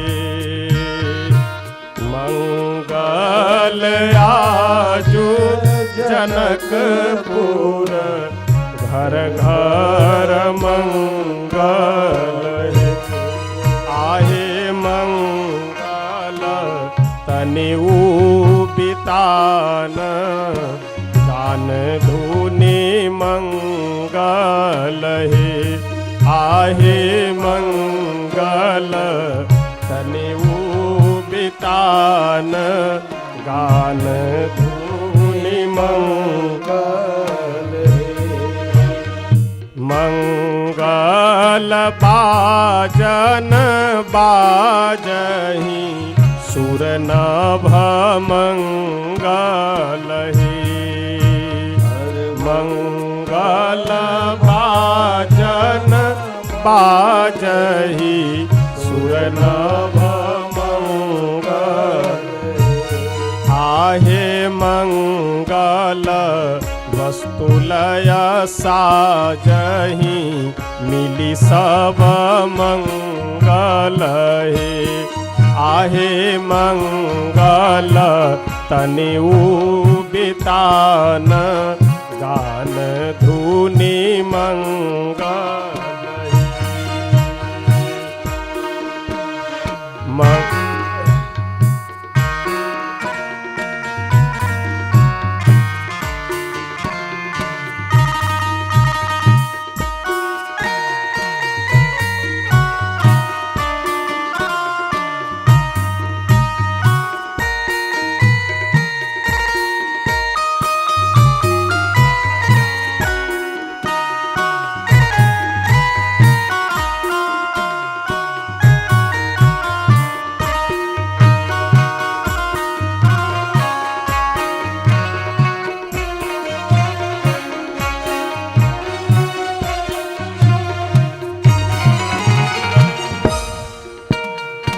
मंगल मंत्र उच्चारहि, महिषूर मंगल हे। मंगल मंत्र उच्चारहि महिषूर मंगल आहे मंगल तनुधरि धाय तुमगी जनु मंगल आहे मंगल तनिउ बितान गान धुनि मंगल हे मंगल दुलहिनी चारु दुलह चारु मंगल मंगल दुलहिनी चारु दुलह चारो मंगल हे हरि आहे मंगल ब्याह उछाह मोद चारो मंगल आहे मंगल तनिउ बितान गान धुनि मंगल मंगल आजो जनकपुर घर घर मंगल मंगल आजो जनकपुर घर घर आहे मंगल तनिउ बितान गान धुनि मंगल आहे मंगल तनिउ बितान गान धुनि मंगल श्री मिथिला धाम की जय हो। सभी बाराती जनवासे में ठहराए गए। उधर श्री राघवेंद्र सरकार और लक्ष्मण जी को विश्वामित्र बाबा लेकर के आए और उनके पिता श्री दशरथ जी महाराज से मिलवाते हैं। दशरथ जी महाराज भी विश्वामित्र जी के चरणों में प्रणाम कर करके बोले कि गुरुदेव, आपकी कृपा से हमने जीवन में सारी सुख समृद्धि पा लिया। आज विश्व विजय प्राप्त कर करके मेरा पुत्र विवाह करने जा रहे हैं। श्री राम जी का विवाह होने जा रहा है। इसमें भी आप ही की कृपा है, आप ही का आशीर्वाद है। धीरे धीरे समय व्यतीत होता गया और बहुत सुंदर गोस्वामी तुलसी बाबा वर्णन करते हुए कहते हैं कि एक तरफ श्री जनक जी महाराज का जो पुण्य है वह श्री जानकी जी के रूप में अवतरित हुई है और दूसरे तरफ श्री दशरथ जी महाराज का जो पुण्य है वही पुण्य मानो श्री राम जी के रूप में अवतरित है। जनक सुकृत मूर्ति बै देही, दशरथ सुकृत राम धरे देही। ये श्री राम जी कोई और नहीं मानो साक्षात दशरथ जी के पुण्य ही है। बड़े ही जनकपुरवासी आनंद हर्ष में भर करके अब प्रतीक्षा कर रहे हैं कि कब दिन रखा जाए जिस दिन श्री सीताराम जी का विवाह महोत्सव हो। और बहुत ही नज़दीक जल्दी 28 तारीख को अगहन शुक्ल पक्ष की पंचमी तिथि आ रही है, जिस दिन श्री सीताराम विवाह महोत्सव पूरे देश में जो भी श्री सीताराम जी के उपासक हैं, भक्त हैं, आनंद से मनाते हैं।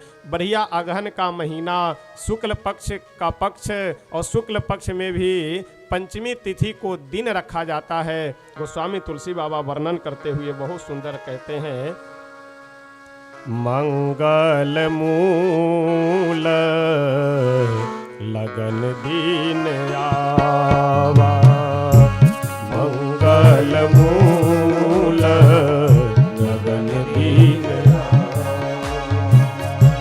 मंगल मूल लगन दीन आवा, मंगल मूल लगन दीन आवा। मेरी तू अगहन मास सुहावा, मेरी तू अगहन ग्रहते थे ना खात जोग बरबारू, ग्रहते थे ना खात जोग बरबारू लगन सोधी विधि तीन विचारू लगन सोधी विधि तीन विचारू पठय देने नारद सन सोई पठय देने नारद सन सोई गनी गणक के गणकन जोई गनी गणक के गणकन जोई। गोस्वामी जी कहते हैं कि मंगल मूल लगन दिन आवा, बढ़िया मंगल का मूल लगन आ रहा है। कौन सा लगन? अगहन मास के शुक्ल पक्ष की पंचमी तिथि, और इसी दिन जनकपुर के जितने भी ज्योतिषी हैं वो लोग भी यही दिन उतारते हैं, और ब्रह्मा जी भी अपने ब्रह्मलोक में बैठ करके यही दिन उतार करके और नारद जी को बोले कि जा करके जनक जी को दे दो। जब यहाँ ब्रह्मा जी का पत्र खोला गया तो उसमें जो दिन उतारा गया था, ब्रह्मा जी उतारे हुए थे, वही दिन यहाँ जनकपुर के ज्योतिषी भी उतारे हुए हैं। सभी जनकपुर वासी इस बात को सुन करके बड़े आश्चर्य में हो गए कि बताओ, हमारे जनकपुर के ज्योतिषी ब्रह्मा जी से कम नहीं है। मंगल मूल लगन दीन आवा, बढ़िया दिन आ रहा है जिस दिन पूरे संसार के क्या, पूरे ब्रह्मांड के सभी ऋषि मुनि देवी देवता मनुष्य सब श्री सीताराम जी का विवाह महोत्सव मनाएंगे। उधर जनवासे में भगवान श्री राघवेंद्र सरकार को, अच्छा उससे पहले एक आवश्यक बैठक श्री वशिष्ठ जी और शतानंद जी, जनक जी और दशरथ जी, ये सब जितने भी गणमान्य विशिष्ट जन थे उन सब की एक आवश्यक बैठक हुई। वशिष्ठ जी जनक जी से बोले कि जनक जी, आपके भी घर में 4 बेटियां हैं और हमारे भी घर में 4 बेटे हैं, तो ऐसा करते हैं कि चारों का एक ही जगह निपट जाए, एक ही मड़वा में निपट जाए, तो आपको भी इधर उधर खोजने नहीं जाना पड़ेगा और हमें भी इधर उधर परेशान नहीं होना पड़ेगा, तो आपका भी काम बन जाए, ऐसा हमारा भी काम बन जाए। जनक जी महाराज तो चरण पकड़ लिए वशिष्ठ जी के कि गुरुदेव, ये तो हमारे लिए हो भाग्य, यही तो हम चाह रहे थे जो आप कह रहे हैं। तो वशिष्ठ जी बोले तो ऐसा किया जाए, इसी डेट पे यानी अगहन शुक्ल पक्ष पंचमी को ही चारों का विवाह एक साथ हो जाए। दशरथ जी से वशिष्ठ जी बोले कि क्यों राजन, क्या इच्छा है? दशरथ जी महाराज बोले कि यहाँ तो अब 5 घी में चला गया गुरुदेव। अभी तक तो केवल यह आनंद होने वाला था कि मेरे बड़े पुत्र राम का विवाह होगा, और अब तो तीनों पुत्र का एक साथ विवाह हो जाएगा। तो हम कहावत कहते हैं ना कि बहुत आनंद है, यानी 5 अंगुली घी में है। बढ़िया जनवासे में श्री राम जी, भरत जी, लक्ष्मण, शत्रुघ्न चारों भाइयों को दुल्हा के वेश में सजा करके और जो भी विधि विधान है अवध के उन सब को पूरा करने के बाद घोड़े पे बैठ करके श्री राघवेंद्र सरकार हमारे अब चल रहे हैं किधर? अपने होने वाले ससुराल की ओर है, तो वहीं पे जनकपुर में ही है। लेकिन जिस महल में यानी जनक जी के महल में जहाँ विधि विधान होना है, विवाह होनी है, उस महल की ओर प्रभु सभी बारातियों के साथ आगे बढ़ रहे हैं। गोस्वामी तुलसी बाबा बहुत सुंदर लिखते हुए कहते हैं, हरि हित सहित राम जब जोहे, हरि हित सहित राम जब जोहे, हरि हित सहित राम जब जोहे, हरि हित सहित राम जब जोहे, रमा समेत रमापति मोहे, रमा समेत रमापति मोहे, रमा समेत रमापति मोहे, रमा समेत रमापति मोहे। विधि भयऊ चरज विसेखी, विधि भयऊ चरज विसेखी, निज करनी पछु कतहु न देखी, निज करनी कछु कतहु न देखी। आकाश मंडल में सभी देवता खड़े होकर के श्री सीताराम जी का विवाह उत्सव देख रहे हैं। शंकर भगवान भी हैं, इंद्र हैं, वरुण, कुबेर आदि सभी देवता हैं। और साथ में सभी देवताओं के साथ कौन है? ब्रह्मा जी हैं। शंकर भगवान मुस्कुराते हुए बड़े आनंद से प्रभु का विवाह महोत्सव देख रहे हैं। ब्रह्मा जी जा करके धीरे से हाथ पकड़ करके हिलाए, भोले बाबा, भोले बाबा। भोले बाबा जगे, बोले क्या बात है? ब्रह्मा जी बोले कि हम बड़े परेशान हैं। शंकर भगवान बोले तो अगर आप परेशान हैं तो शान से परे चले जाइए, परेशानी खत्म। अच्छा, कितना सुंदर यह शब्द है, परेशान। परेशान मतलब अशांत, दुखी हैं। परेशान हम लोग इसलिए हैं क्योंकि शान में पड़े हुए हैं। अगर शान से परे हो जाए, शान से बाहर हो जाए, परेशानी खत्म। अब हम लोग की समस्या यही है ना, कितने लोग माला पहनाए इस पे ध्यान नहीं जाता है। कौन कौन माला नहीं पहनाया है उस पे हम लोगों का ज्यादा ध्यान जाता है। ब्रह्मा जी बोले कि नहीं नहीं भोले बाबा मजाक मत कीजिए, मैं बहुत परेशान हूँ। भोले बाबा बोले आपके परेशानी का कारण? ब्रह्मा जी बोले कि हमारी कहीं करनी नहीं दिख रही है जनकपुर में, यानी हम कहीं जनकपुर में नहीं दिख रहे हैं।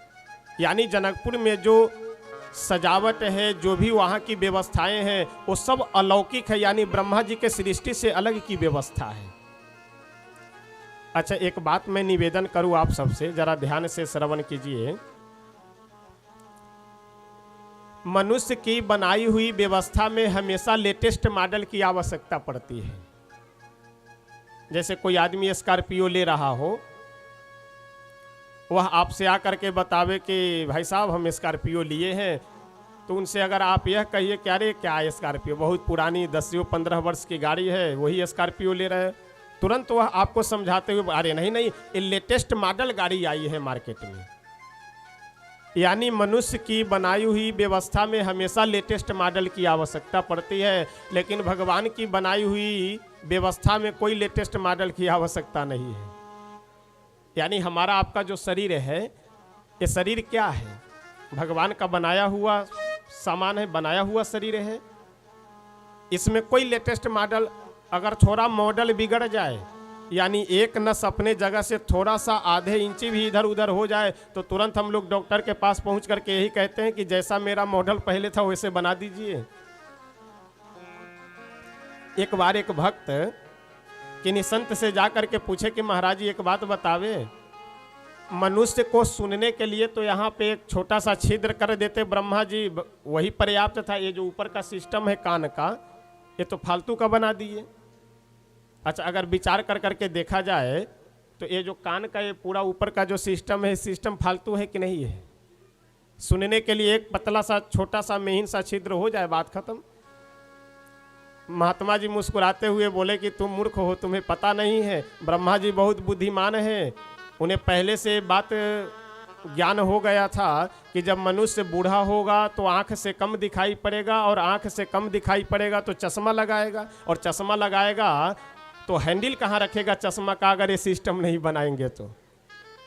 जय हो। तो चश्मा का हैंडल रखने के लिए, यानी चश्मा की आवश्यकता भले आगे है, लेकिन ब्रह्मा जी उसका सिस्टम पहले से तैयार कर करके रख दिए। नहीं तो आप विचार कीजिए कि अगर एक कान का ऊपरी वाला भाग न हो तो फिर रस्सी से खींच करके पीछे बांधना पड़ता चश्मे को। लेकिन ब्रह्मा जी धन्य है, ब्रह्मा जी कोई लेटेस्ट मॉडल की आवश्यकता नहीं। अच्छा, इसमें मॉडल आप चेंज भी क्या करेंगे? और नाक सामने है, इस नाक को लेकर पीछे लगा लीजिए और मॉडल बिगड़ जाएगा।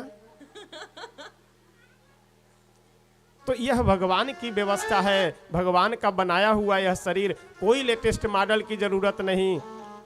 यह जो जनकपुर में जितनी भी व्यवस्थाएं हैं, जितने सजावट हैं, जितने मकान गली आदि को सजाया गया है, जो भी दिव्य दिव्य व्यवस्थाएं बनाई गई है उसमें ब्रह्मा जी की एक भी करनी नहीं है, एक भी कार्य नहीं है, क्योंकि वह सब ब्रह्मा जी के सृष्टि से अलग की व्यवस्था है। शंकर भगवान बोले कि ब्रह्मा जी, ये राम जी कौन है आपको मालूम है? ब्रह्मा जी बोले कि हाँ हाँ मालूम है, जगत के पिता हैं। तो जानकी जी कौन है मालूम है? ब्रह्मा जी बोले कि हाँ हाँ जानकी जी भी जगत की माता हैं। शंकर भगवान बोले तो अपने माता पिता के विवाह में आप अपने आप को क्यों खोज रहे हैं? और जैसे मान लीजिए आजकल समझने के लिए बहुत सुंदर एक उदाहरण है कि जैसे किन्हीं का विवाह हो रहा हो, जैसे विवाह होता है तो अक्सर सब वीडियो कैसेट बनाते ही हैं। अब विवाह का वीडियो कैसेट बना करके पेन ड्राइव में वीडियो सब भर करके रख लिया गया और शादी के एनिवर्सरी डे पे यानी विवाह के वर्षगांठ पे उस वीडियो को पूरे परिवार वाले बैठ करके देखते हैं। 7-8 वर्ष बाद उसी वीडियो को देखा जा रहा हो, उसी में एक छोटा सा 5 वर्ष का बालक रोने लगा, उसको सभी चुप कराते हुए बोले कि बेटा तुम क्यों रो रहे हो? वो बोला कि इस वीडियो में सब लोग दिख रहे हैं, मम्मी भी दिख रही है, पापा भी दिख रहे हैं, नाना भी दिख रहे हैं, दादाजी भी दिख रहे हैं, लेकिन हम कहीं नहीं दिख रहे हैं। अच्छा आप विचार कीजिए, ये मूर्खता वाली बात है कि नहीं? लोग क्या कहेंगे? लोग यही समझाते हुए बोलेंगे कि जिस समय कैसेट तैयार हो रहा था उस समय तुम्हारा पता ही नहीं था, तो तुम दिखोगे कैसे? शंकर भगवान वही बोले कि ये जगत के माता पिता हैं श्री सीताराम जी, तो अपने माता पिता के विवाह में आप अपनी परछाई क्यों देखना चाह रहे हैं? इसलिए ये फालतू के खोपड़ी का दुरुपयोग न कीजिए, जाइए आप भी आनंद लीजिए और हमें भी आनंद लेने दीजिए। उधर सभी जनकपुरवासी जो जिस कार्य में लगे थे, जो जिस सेवा में लगे हैं, अपने अपने सेवा को बड़े ही आनंद और हर्ष के साथ कर रहे हैं। श्री राघवेंद्र सरकार भी दुल्हा के वेश में श्री जनक जी महाराज के महल की ओर चल रहे हैं। जैसे आगे आगे आगे श्री दशरथ जी महाराज है, पीछे से दुल्हा सरकार है, क्योंकि समधी साहब हैं। समधी का तो भौकाल आप जानते ही हैं।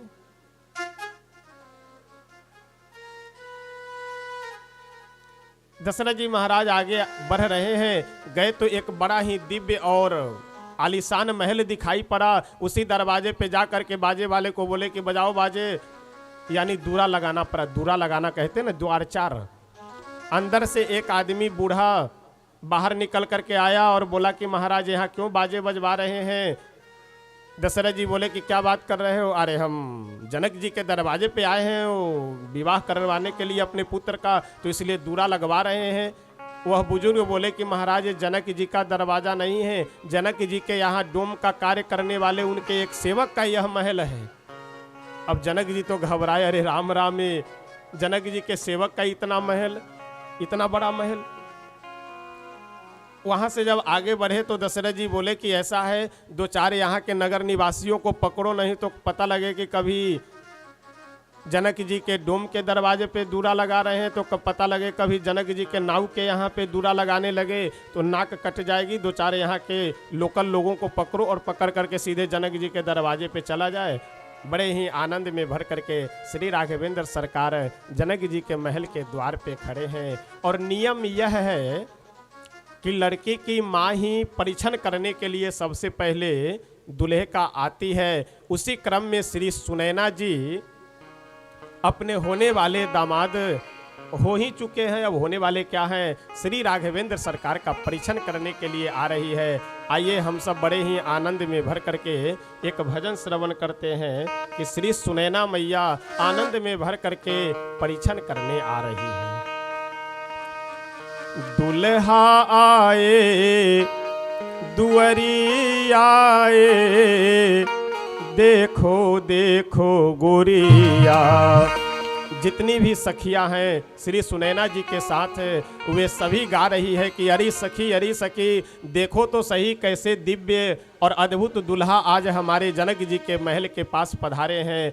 यानी हम लोगों को कितने सुंदर दुल्हा का दर्शन करने का मौका मिल रहा है। श्री किशोरी जी के जो होने वाले दुल्हा हैं, जरा उनको देखो तो सही। दुल्हा आए दुअरी आए, देखो देखो सखिया। दुल्हा आई दुअरिया आए, देखो देखो सखिया दुल्हा आई दुअरिया आए, देखो देखो दुल्हा अभी अभी रहने दीजिए, अभी अभी अभी ना, बाद में अभी जो है।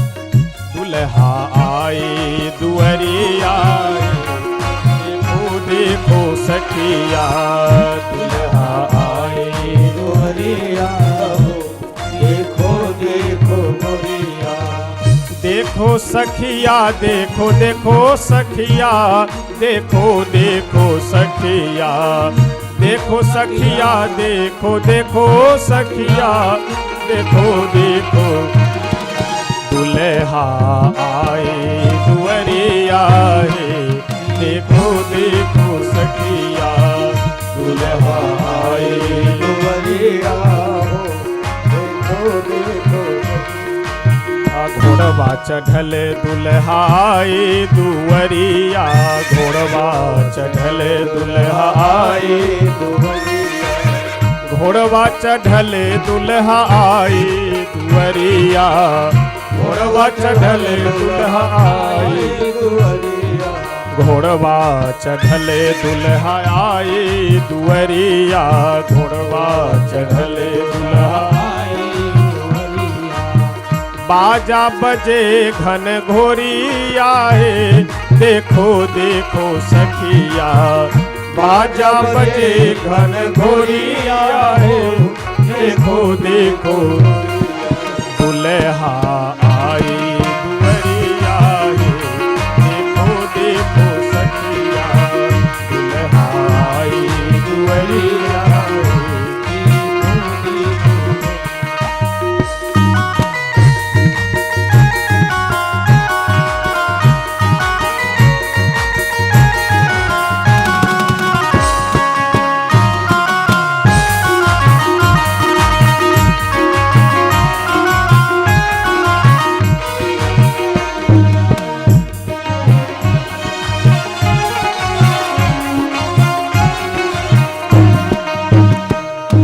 रोशनी से रात लागे दिन दोपहरिया, रोशनी से रात लागे दिन दोपहरिया, रोशनी से रात लागे दिन दोपहरिया, रोशनी से रात लागे दिन दुपहरिया। रोशनी से रात लागे दिन दोपहरिया, रोशनी से रात लागे दिन दुपहरिया। छूटे रवा इस धरा धरिया है, देखो देखो सखिया छूटे रवा इस धरा धरिया है, देखो देखो सखिया दुल्हा आई दुअरिया है, देखो देखो सखिया दुल्हा आई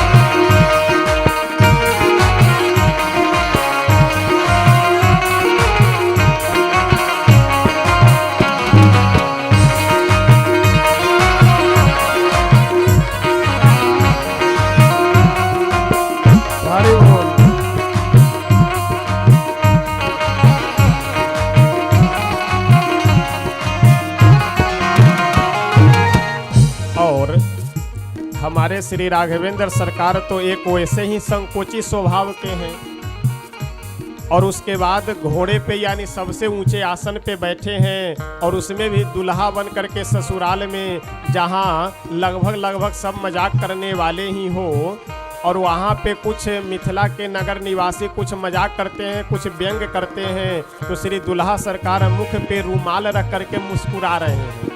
अब जरा कितनी अद्भुत झांकी होगी, आप विचार कीजिए अपने मन में कि श्री राघवेंद्र सरकार एक तो ऐसे दुल्हा के रूप में और मुख पे रूमाल दे करके मंद मंद मुस्कुरा रहे हो। यही झांकी देखने के लिए तो सभी जनकपुर के नगर निवासी तरस रहे थे, जो झांकी आज प्रभु का देख रहे हैं। देखे रुमाल दुल्हा से मुख मोरिया, देखे रुमाल दुल्हा से मुख, देखे रुमाल दुल्हा से मुख मोरिया, देखे रुमाल दुल्हा से मुख, देखे रुमाल दुल्हा से मुख मोरिया, देखे रुमाल दुल्हा से मुख, मोद पे मारे नजरिया है, देखो देखो सखिया, मोद पे मारे नजरिया है, देखो देखो सखिया, दुल्हा आई दुल्हरिया है, देखो देखो सखिया, दुल्हा आई दुल्हरिया है।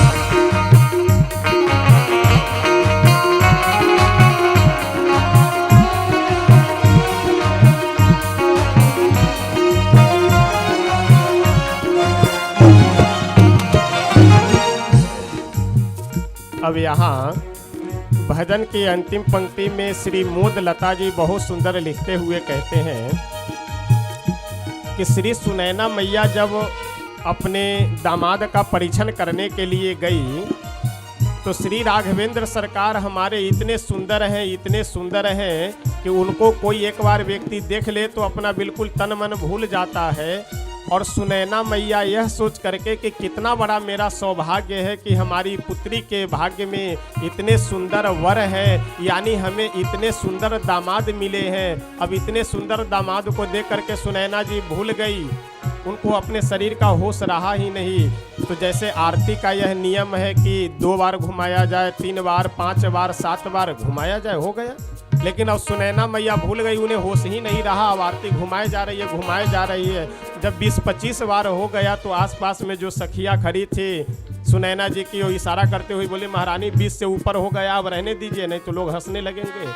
श्री मोद लता जी वर्णन करते हुए बहुत सुंदर कहते हैं, परीक्षण करे साजिसिया महतरिया, परीक्षण करे साजिसिया महतरिया, परीक्षण करे साजिसिया महतरिया, परीक्षण करे साजिसिया महतरिया, परीक्षण करे साजिसिया महतरिया, परीक्षण करे साजिसिया महतरिया, प्रेम मगन फिर फिरिया है, देखो देखो सखिया, प्रेम मगन फिर फिरिया है, देखो देखो सखिया, दुल्हा आई दुहरिया है, देखो देखो सखिया, दुल्हा आई दुहरिया है,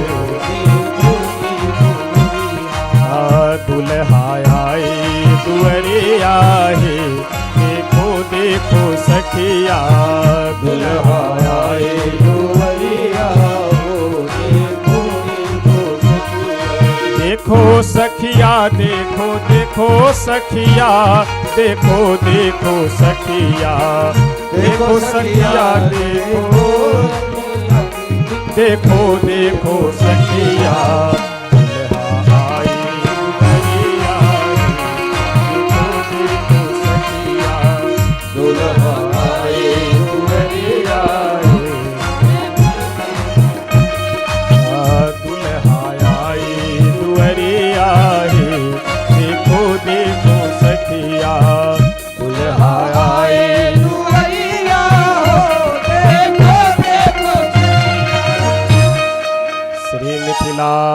धाम की जय।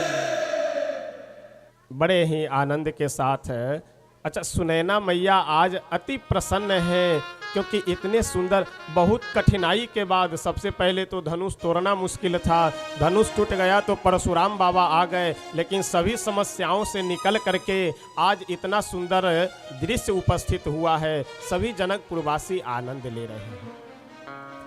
परीक्षण कर करके श्री राघवेंद्र सरकार चारों भाइयों को लेकर के जाया गया कहाँ? विवाह मंडप के पास। विवाह मंडप के पास बाहर ही चारों भाइयों को बैठा करके और वो उसको क्या कहते हैं, दौरा या सिकौती, दौरा कहते हैं ना, उसमें सब वो परीक्षण करने के लिए और वो जो लोढ़ा वगैरह लेकर के सब आते हैं। अब उस पात्र में दौरा में लोढ़ा रखा हुआ था।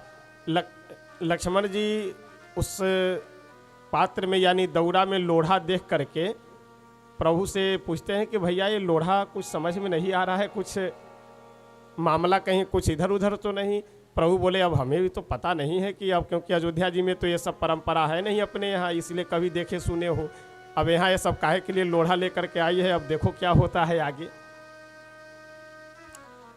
अब एक विधि है ना, सबसे पहले गाल सेकने की। ये विधि का कोई वैदिक नहीं, ये लौकिक विधान ही है, और लगता है कि शायद यही प्रभु के विवाह के बाद ही प्रारंभ हुआ होगा। लक्ष्मण जी बोले कि अरे ठहरो ठहरो ठहरो, रुको, एक गाल सेकने का क्या मतलब है?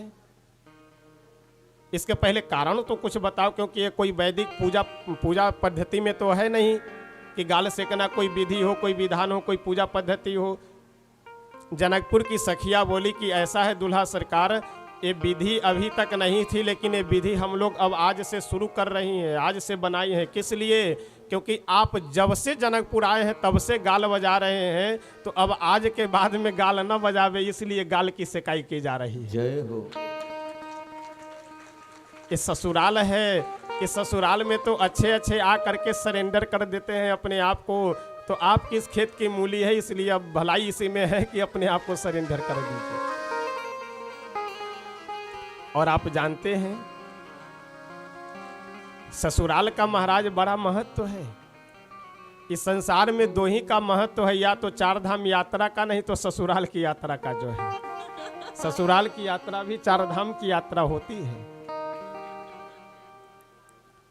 अगर कोई आदमी रास्ते पे कहीं मोटरसाइकिल बहुत संभाल करके अगर चला रहा हो और नई मोटरसाइकिल हो और लड़का भी नया हो, तो समझ लीजिए कि उसके शादी में वो गाड़ी मिली हुई होगी। कहीं अगर बाजार में कोई 4 व्हीलर गाड़ी अगर बहुत संभाल कर चला रहा हो, तो समझ लीजिए कि वो शादी की गाड़ी है। सब की नहीं, अधिकतर ऐसा। ये बात हम नहीं कह रहे हैं, गोस्वामी तुलसी बाबा ही लिखे हुए हैं कि ससुरारी पियारी लगी जब ते, रिपुरूप कुटुंब भये तब ते। श्री राघवेंद्र सरकार चारों भाइयों का इस लोढ़े से गाल से करके जो गाल सेकाई की विधि है वो समाप्त हुई। अब सबसे पहले यज्ञ मंडप यानी जो विवाह मंडप है उसकी परिक्रमा की विधि है, परिक्रमा करने की। अब जैसे चारों भाई खड़े हुए परिक्रमा करने के लिए, और भगवान श्री राघवेंद्र सरकार के गले में गमछा लगा करके माता जानकी जी के भाई श्री लक्ष्मी निधि जी आगे आगे चलने लगे, वैसे लक्ष्मी निधि जी को भी रोक करके और श्री राघवेंद्र सरकार से सखिया बोली कि राघव, हे दुल्हा सरकार, हमारे यहाँ जनकपुर की एक विधि है, पहले इस विधि को कर लीजिए, उसके बाद तब यहाँ से आप आगे की विधि कीजिएगा। प्रभु बोले तो बताइए कौन सी विधि है? जो विधि होगी उस विधि का हम पालन करेंगे। सभी सखिया बड़े सुंदर शब्दों में कहती है कि दुल्हा सरकार, हमारे यहाँ की एक विधि है। एकटा बात हमर कनी सुनी लिया, एकटा बात हमर कनी सुनी लियो, एकटा बात हमर कनी सुनी लिया, एकटा बात हमर कनी सुनी लियो। ये विधि आगा पैर दिया, ये विधि के आगा पैर दिया। एकटा बात हमर कनी सुनी लिया, एकटा बात हमर कनी सुनी। श्री राघवेंद्र सरकार बोले कि कौन सी विधि है, क्या विधि है, जरा पहले बताओ तो सही। सखिया बोली कि हमारे यहाँ की एक विधि है। सबसे पहले ये जो मंडप परिक्रमा करना तो बाद में, मंडप परिक्रमा से पहले हमारे यहाँ की विधि है। कौन सी विधि है? यही ठामक ई विध प्रसिद्ध अछि, यही ठामक ई विध प्रसिद्ध अछि। माया बहिन केर नाम लिया, पाहुन माया बहिन केर नाम लिया। एकटा बात हमर तनी सुनी लिया, एकटा बात हमर तनी सुनी लिया। सखिया बोली कि हमारे यहाँ की सर्वप्रथम विधि यह है कि अपनी माँ और बहन के नाम लिए जाते हैं। लक्ष्मण जी बोले कि भैया बस रुक जाइए, यहाँ कुछ मामला गड़बड़ लग रहा है। जय हो। क्योंकि अभी तक जहाँ कहीं भी जो कुछ भी पूजा पाठ है उसमें केवल पिता का नाम लिया जाता है, माँ का नाम आज तक, और उसमें भी बहन का नाम। ये कोई मतलब की ही बात नहीं है। अच्छा, राघवेंद्र सरकार अब सावधान हो गए हैं। जब से परशुराम जी का प्रसंग हुआ है तब से जब ज़्यादा कहीं कोई इस तरह की अगर इधर उधर की बातें हो तो लक्ष्मण जी को मेन फ्रंट पे करके अपने बैक हो जाते हैं, तुम ही संभालो, बात करो इन सब से। क्योंकि बेचारे सीधे साधे सहज सरल, वो कुछ बोल नहीं पाते हैं और उनको सब, वो भी ससुराल में। लक्ष्मण जी बोले कि सखियों ये बताओ कि प्रत्येक पूजा पाठ में पिता का नाम लिया जाता है, माँ बहन का तो नाम कहीं लिया नहीं जाता है। तो एक कौन सी तुम्हारी यहाँ की विधि है कि माँ बहन के नाम ले? सखिया बोली तो ठीक है, पहले पिताजी का ही नाम बता दीजिए, उन्हीं की हम लोग खबर ले लेते हैं, उसके बाद में माँ बहन के नाम बताइएगा। अच्छा, सखिया आपस में विचार की जनकपुर की कि जब तक इनके माँ और बहन का नाम नहीं हम लोग पता कर लेंगे तब तक गाली देने में नहीं हम लोगों को बनेगा, तो इसलिए कुछ विधि विधान ऐसा बना करके पहले पता कर लो। लेकिन जब लक्ष्मण जी अड़ गए कि नहीं हम पिता का नाम बताएंगे, सखिया बोली तो पहले पिताजी का ही नाम बता दीजिए, उन्हीं की खबर ले ले हम लोग। लक्ष्मण जी बोले कि हमारे पिताजी का नाम श्री श्री 1008 श्री चक्रवर्ती सम्राट महाराजा धीराज श्री दशरथ जी है। सखिया बोले कि ऐसा है, दशरथ का मतलब क्या होता है? 10 यानी 10 और रथ यानी रथ, यानी 10-10 रथ इनके पिता श्री हैं। ऐसे ये महान पिता के पुत्र हैं, बताओ। तो ठीक है, पिताजी का तो नाम अब बता ही दिए, और कुछ और आप आगे पीछे जो वंश के हो उनका भी नाम बता दीजिए। आपके बाबा का क्या नाम था? लक्ष्मण जी बोले कि हमारे बाबा का भी नाम श्री श्री 1008 श्री चक्रवर्ती सम्राट महाराजा धीराज महाराज अज नाम था। और अज जानते हैं संस्कृत में, अजा यानी बकरी और अज यानी बकरा। सखिया बोली कि बताओ, जब ये बकरे के खानदान के हैं और बड़े गुणगान कर रहे हैं कि पिताजी का नाम लिया जाता है और बाबा का नाम लिया जाता है, और इनके बाबा का नाम बताओ बकरा, ये कोई ये बकरे के खानदान में कोई मनुष्य होगा? और लक्ष्मण जी देखे तो मामला बड़ा गर्व, हम तो संभालना चाह रहे थे और ये बिगड़ गया। तो इससे अच्छा है कि अब अपने वंश का नाम, पिताजी का और दादा का नाम न बता करके हम अपनी माता और बहन का ही नाम बता दे। लेकिन लक्ष्मण जी विचार कर ही रहे थे कि इतने में प्रभु सोचे कि ये तो मामला गड़बड़ हो गया, लाओ बता देते हैं। अब लक्ष्मण जी विचार करे तब तक श्री राघवेंद्र सरकार बोले कि देखो देखो, तुम लोगों को माँ बहन का नाम चाहिए, अगर यहाँ की विधि है तो इधर उधर की जाने की जरूरत नहीं है, लाओ हम बता दे रहे हैं। कौशल्या, कैकेयी और सुमित्रा, अच्छा, क्रम से अगर तीनों नामों को एक जगह बैठा दीजिए, कौशल्या, कैकेयी, सुमित्रा, तो ऐसे तो अलग अलग बोल रहे हैं। लेकिन अगर बाल की खाल ही निकालना हो, और ससुराल वाले तो वैसे भी बाल की खाल निकालना जानते हैं। सखिया बोली कि क्या बताए हैं, कौशल्या, कैकेयी, सुमित्रा। अच्छा, तीनों नामों को एकत्रित कर दीजिए तो क्या हो जाएगा, कौशल्या, कैकेयी, सुमित्रा, तीनों को एक साथ लीजिए, अलग अलग अगर नहीं लीजिए तो इसको अलग अलग कामा लगाकर, जैसे वाक्य में होता क्या है कि अगर कामा आप बदल देंगे तो अर्थ बदल जाएगा। जैसे एक वाक्य है कि चोर को पकड़ो मत जाने दो, तो चोर को पकड़ो मत जाने दो, अगर मत से पहले आप लगा दीजिए कामा तो ये हो जाएगा कि मत जाने दो यानी पकड़ लो, और वही मत के बाद यदि कामा लगा दीजिए तो चोर को पकड़ो मत जाने दो। कामा का बहुत महत्व होता है। अब ये सखिया क्या कि यही कि कामा बदल करके कि कौशल्या के, यही एक कामा लगा दी, यानी एक वाक्य हो गया, कौशल्या के कई सुमित्रा। सखिया बोली कि अरे अजी सखी सुनो तो, ये कह रहे हैं कि कौशल्या के कई सुमित्रा, यानी ये खुद बता रहे हैं कि कौशल्या जी के कई सुमित्र है, यानी कौशल्या जी का कई पुरुषों से संपर्क है। कौशल्या के कई सुमित्रा। और राम जी देखे कि भाई बड़ा अजीब मामला है यहाँ, तो बोलो तो आफत, न बोलो तो आफत। बाप दादा का नाम बताओ उसमें भी समस्या, माँ बहन का नाम बता दो उसमें भी समस्या। अच्छा छोड़ो, अब कुछ नहीं बताना है, अब चुप रहना है, जो इच्छा हो यह पूछे। सखिया बोली तो दुल्हा सरकार अब चलिए, अगर आप नहीं बोलना चाहते हैं तो कोई बात नहीं, अरे कम से कम मंडप परिक्रमा जो विधि है वही तो हो जाए। तो अब हमारे ठाकुर जी मंडप परिक्रमा कर रहे हैं चारों भाई, और बड़े ही सुंदर शब्दों में लिखते हुए कहते हैं, राघवेंद्र सरकार अभी तक तो किसी अवतार में विवाह किए नहीं थे, पहली बार विवाह करने जा रहे हैं, उन्हें लगा धीरे धीरे चलना होता होगा, तो इसलिए धीरे धीरे चल रहे हैं चारों भाई। सखिया बहुत सुंदर कहती है,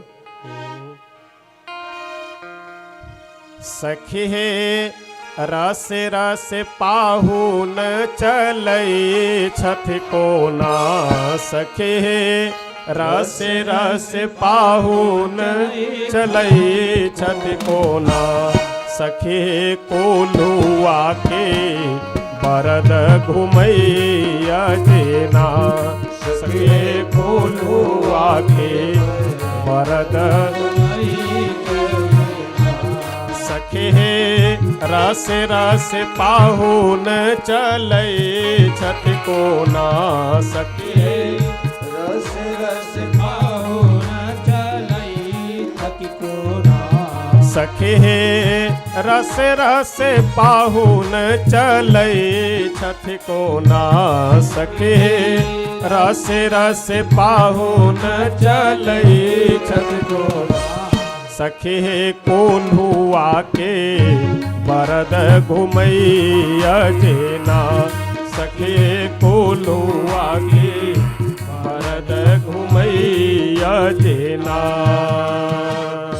एक सखी बोली दूसरे से कि अजी सखी सुनो तो, ये दुल्हा सरकार रस्से रस्से यानी धीरे धीरे ऐसे चल रहे हैं जैसे कोई कोल्हू में बैल को जोता गया हो, जैसे कोल्हू में बैल चल रहा हो उस तरह से दुल्हा सरकार धीरे धीरे रसे रसे चल रहे हैं।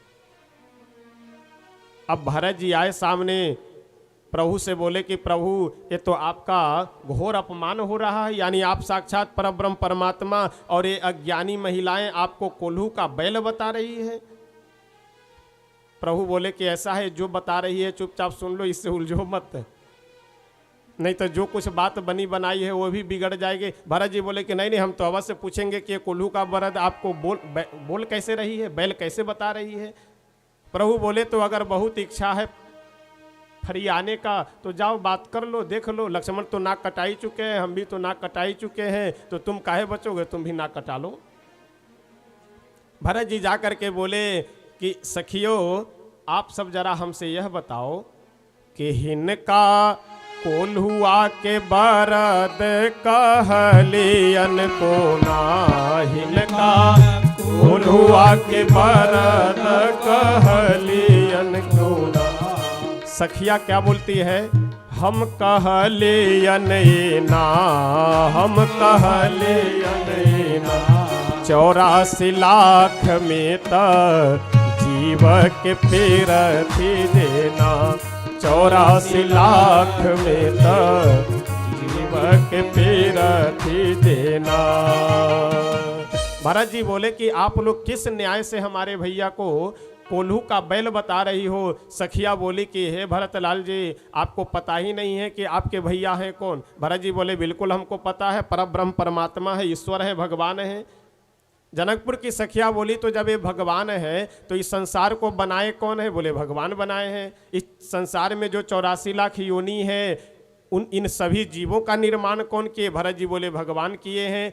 तो जैसे यह संसार कोल्हू में क्या होता है, सरसों को पेरा जाता है, बैल सरसों को पेरता ही तो है, उसी तरह से आपके भैया जो भगवान है यह भगवान भी इस संसार रूपी कोल्हू में 84 लाख प्रकार के जीवों को इसी में पेरा करते हैं। 84 लाख प्रकार के योनियों में भटक रहे जीवों को पेरा करते हैं। इस न्याय से हम इनको बैल कह रहे हैं, यानी ये वेदांत की बात है। भरत जी बोले कि ओ हो, अरे राम राम, ये सब तो बहुत बड़े वेदांती हैं।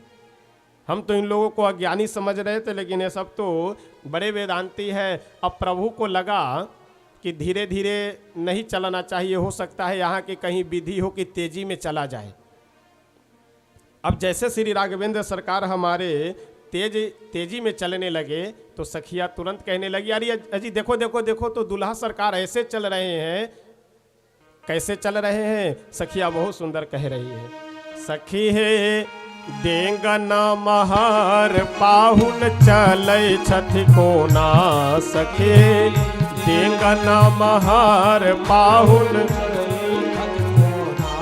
सखी है देंगना महार पाहुन चलै छथि कोना, सखी देंगना महार पाहुन चलै छथि कोना, हो जी बंधन मोहक बकरा भगैया जेना, हो जी बंधन मोहक बकरा भगैया जेना।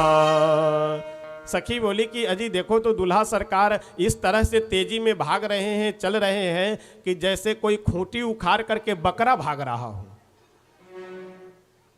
अब यहाँ पे फिर वही बात आई। लक्ष्मण जी आकर के बोले कि आप लोग किस न्याय से हमारे बड़े भैया को बकरा बता रही हो। सखिया बोली अभी तो आप परिचय दिए थे, आप अपने दादाजी का क्या नाम बताए थे? अज, और अज का मतलब होता है बकरा। तो आप ही जरा बताइए कि बकरे के खानदान में कोई मनुष्य जन्म ले सकता है? तो अगर जब आपका वंश ही चल रहा है बकरे का, तो हम अज कह दिए, बकरा कह दिए आपके भैया को, तो कौन सी अतिशयोक्ति है? बहुत सुंदर सखिया कहती है कि दुल्हा सरकार अब सोचे कि कैसे चला जाए। तो अब मन में विचार कर रहे हैं कि धीरे चलो तो कोल्हू का बैल, तेजी में चलो तो बकरा बता रही है। तो ऐसा करते हैं कि अब हम चलते ही नहीं हैं, रुक जाते हैं। अब दूसरा उपाय क्या है?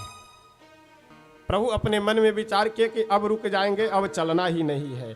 सखिया बोले कि अजी सखी, जब तक दुल्हा सरकार चलेंगे नहीं तब तक विधि होगी नहीं, तो कुछ ऐसा बोलो कि इनको जोर का झटका लगे और ये चलने लगे अपने आप।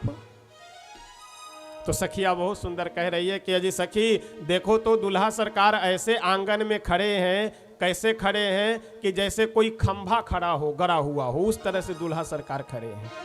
सखी है आंगन में ठाड़ पाहुन लगे छथि कोना, सखी आंगन में ठाड़ पाहुन लगे छथि कोना, सखी आंगन में ठाड़ पाहुन लगे छथि कोना, सखी आंगन में ठाड़ पाहुन लगे छथि कोना, हे लगई छथिए ना, हे लगई छथिए ना, सखी सखुआ के खंभा गड़ल हो जेना, सखी सखुआ के खंभा गड़ल हो जेना।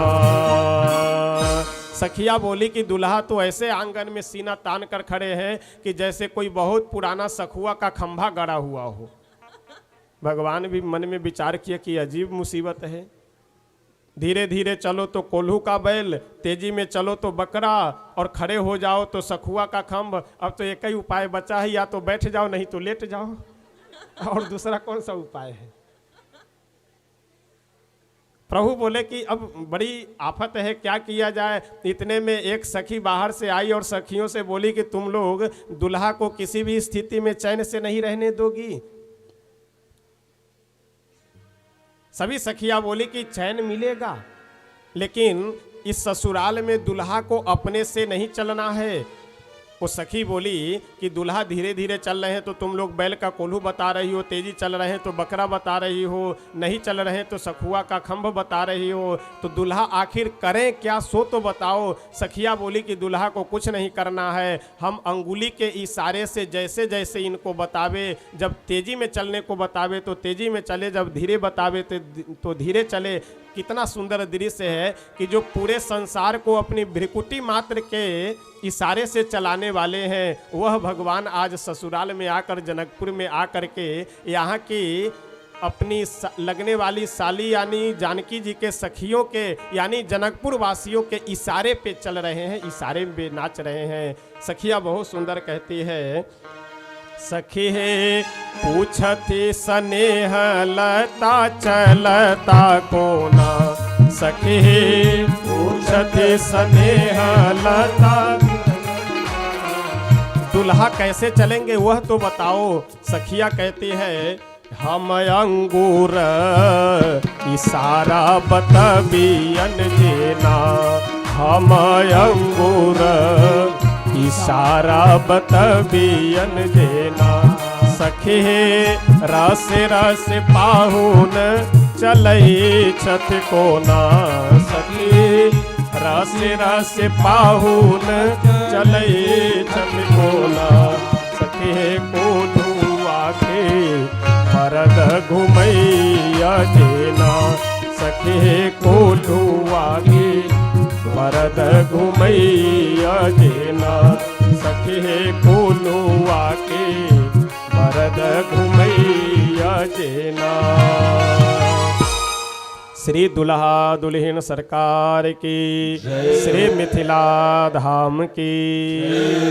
यहाँ बहुत दूर दूर से भक्त सब आए हुए हैं। अब समय समापन की ओर हो रहा है और लगभग 9 बज चुके हैं, तो अब ज़्यादा प्रसंग को न बढ़ाते हुए यहीं पे अपनी वाणी को श्री भूत भावन भगवान भोले शंकर के चरणों में विराम देते हैं। यहाँ से आगे का प्रसंग हम सब कल श्रवण करेंगे।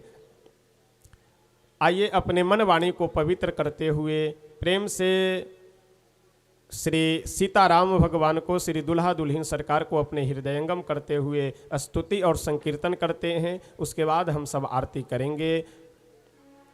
बड़े ही आनंद और हर्षोल्लास के साथ यह श्री सीताराम नाम जप महायज्ञ, कई बार लोग कहते हैं कि प्रवचन में लोग नहीं आते हैं। अब यहाँ क्या सुनने के लिए और क्या देखने के लिए लोग आए हुए हैं? तो कथा अगर कथा की तरह से हो, कथा के प्रति अगर लोगों को जागरूक किया जाए, सुनाया जाए, तो क्यों नहीं सुनेंगे। जब संसार की अन्य बातों को यानी निरर्थक बातों में मन लग सकता है तो कथा में मन क्यों नहीं लगेगा। एक संस्कृत का बहुत सुंदर श्लोक है कि नामंत्र अक्षरः कश्चित नहीं द्रव्य मनौषधम ना योग्य पुरुषः कश्चित योजकस्तत्र दुर्लभः। इस संसार में कोई ऐसी घास फूस नहीं है, द्रव्य नहीं है जो औषधि न हो। इस संसार में कोई ऐसा अक्षर नहीं है जो मंत्र न हो, और इस संसार में कोई ऐसा पुरुष नहीं है कि जो अयोग्य हो। केवल योग्य बनाने की आवश्यकता वाले पुरुष की है, केवल योग्य बनाने वाले पुरुष की आवश्यकता है। अगर योग्य बनाने वाले हो तो अयोग्य को भी योग्य बनाया जा सकता है। आइए प्रेम से हम सब संकीर्तन और स्तुति करते हैं। शरण में आए हैं हम तुम्हारी, दया करो हे दयालु भगवन। शरण में आए हैं हम तुम्हारी, दया करो हे दयालु शरण में आए हैं हम तुम्हारी, दया करो हे दयालु भगवान। शरण में आए हैं हम तुम्हारी, दया करो हे दयालु भगवान। भले जो है हम तो हैं तुम्हारे, बुरे जो है हम तो हैं तुम्हारे। भले जो है हम तो हैं तुम्हारे, बुरे जो है हम तो हैं तुम्हारे। भले जो है हम तो हैं तुम्हारे, बुरे जो है हम तो हैं तुम्हारे। भले जो है हम तो हैं तुम्हारे, बुरे जो है हम तो हैं तुम्हारे। तुम्हारे हो कर हो हम दुखारी, दया करो हे दयालु भगवान। तुम्हारे हो कर हो हम दुखारी, दया करो हे दयालु भगवान। शरण में आए हैं हम तुम्हारी, दया करो हे दयालु भगवान। शरण में आए। सभी भक्त प्रेम से गाइए। दया करो हे दयालु भगवान। सुधारो बिगड़ी दशा हमारी, दया करो हे दयालु भगवान। सुधारो बिगड़ी दशा हमारी, दया करो हे दयालु भगवान। शरण में आए हैं हम तुम्हारी, दया करो हे दयालु भगवान। शरण में आए हैं हम तुम्हारी, दया करो हे दयालु भगवान। ना हम में बल है ना हम में शक्ति, भरो हमारे में ज्ञान भक्ति। ना हम में बल है ना हम में शक्ति, भरो हमारी ज्ञान भक्ति। ना हम में बल है ना हम में शक्ति, भरो हमारे में ज्ञान भक्ति। ना हम में बल है ना हम में शक्ति, भरो हमारी ज्ञान।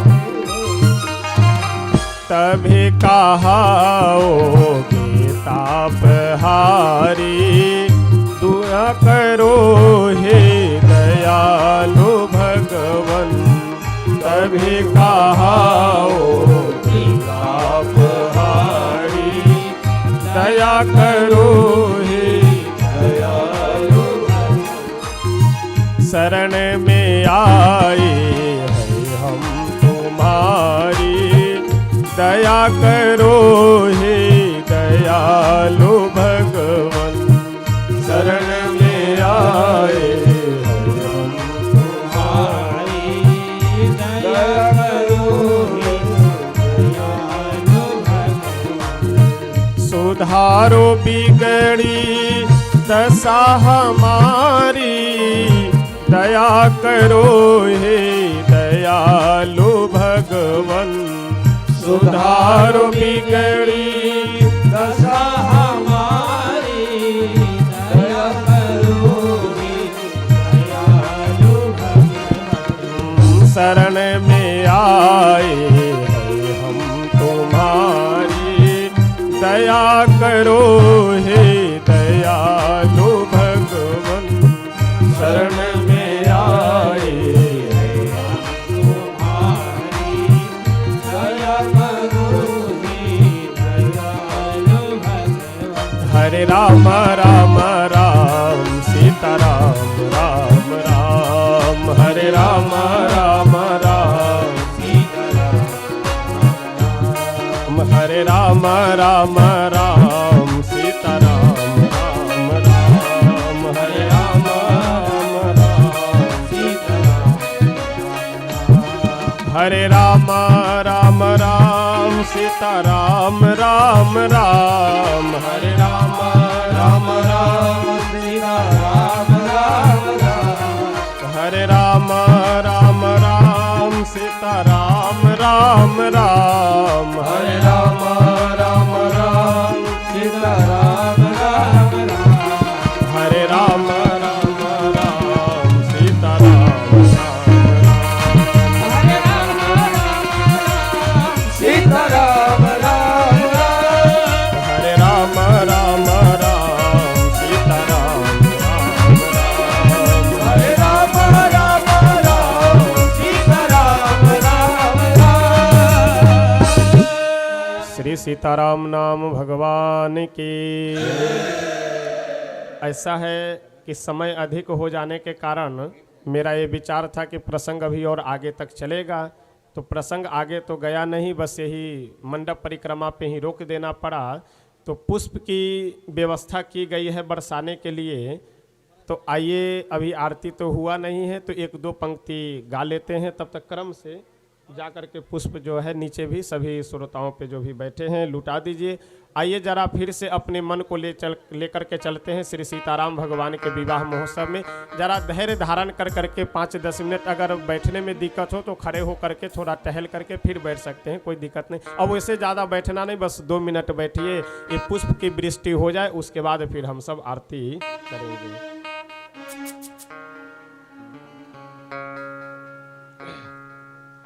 सभी जनकपुरवासी आनंद में भर करके उत्सव मना रहे हैं। किस बात का? श्री सीताराम विवाह के उपलक्ष्य में उत्सव मना रहे हैं। आजू सियाजू की ब्याह के लगनिया सखी है, ब्याह के लगनिया ये सखी घर घर मंगल, कि हे सखी घर घर मंगल। बाजन बाजे घन घोर, ये सखी घर घर मंगल। बाजन बाजे घन घोर, ये सखी बाजन बाजे घन घोर, ये सखी घर घर मंगल। बाजन नहीं, उधर नहीं।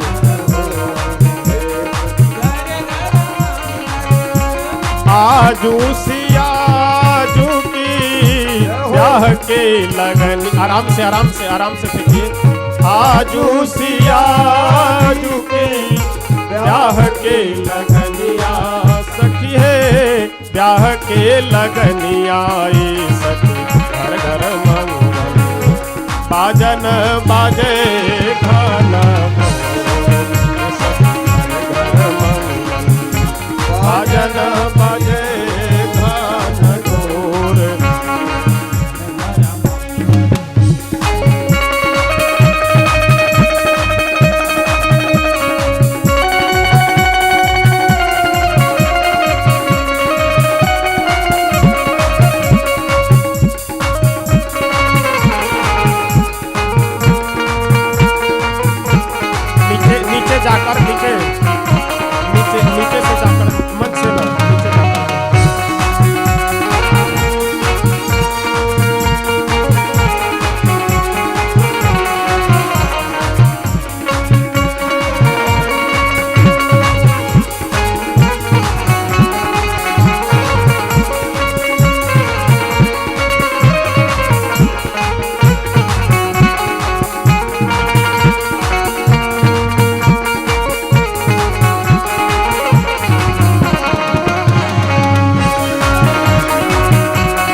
आए बरियात साजी विविध बहनिया सखी है। आए बरियात विविध बहनिया सखी है। आए बरियात साजी विविध बहनिया सखी है। आए बरियात साजी विविध बहनिया सखी है। विविध बहनिया सखी घर घर मंगल। विविध बहनिया सखी घर घर मंगल। रघुकुल मणि सिर मोर सखी घर घर मंगल। रघुकुल मणि सिर मोर रघुकुल मणि सिर मोर सखी घर घर मंगल। रघुकुल मणि सिर आजू सियाजू की ब्याह के लगनिया सखी है। आजू सियाजू के ब्याह के लगनिया हो।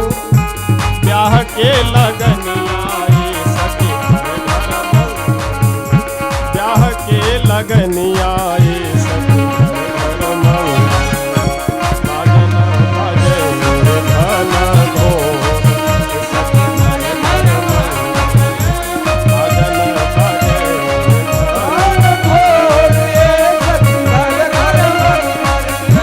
बाजन बाजे धन घोर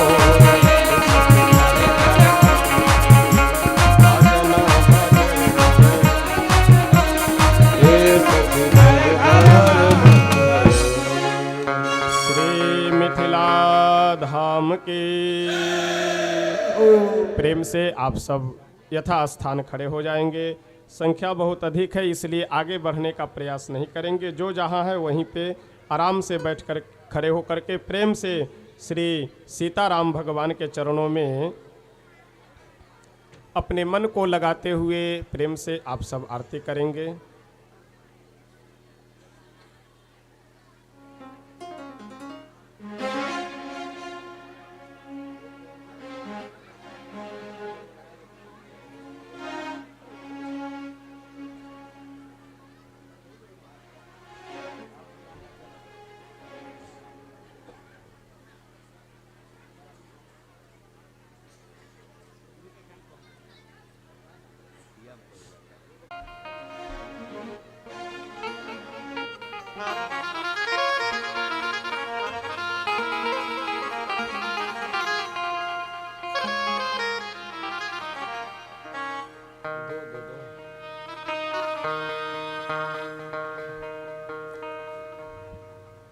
हे उतारू है सखे हे उतारू है सखी हे उतारू है सखे हे उतारू है।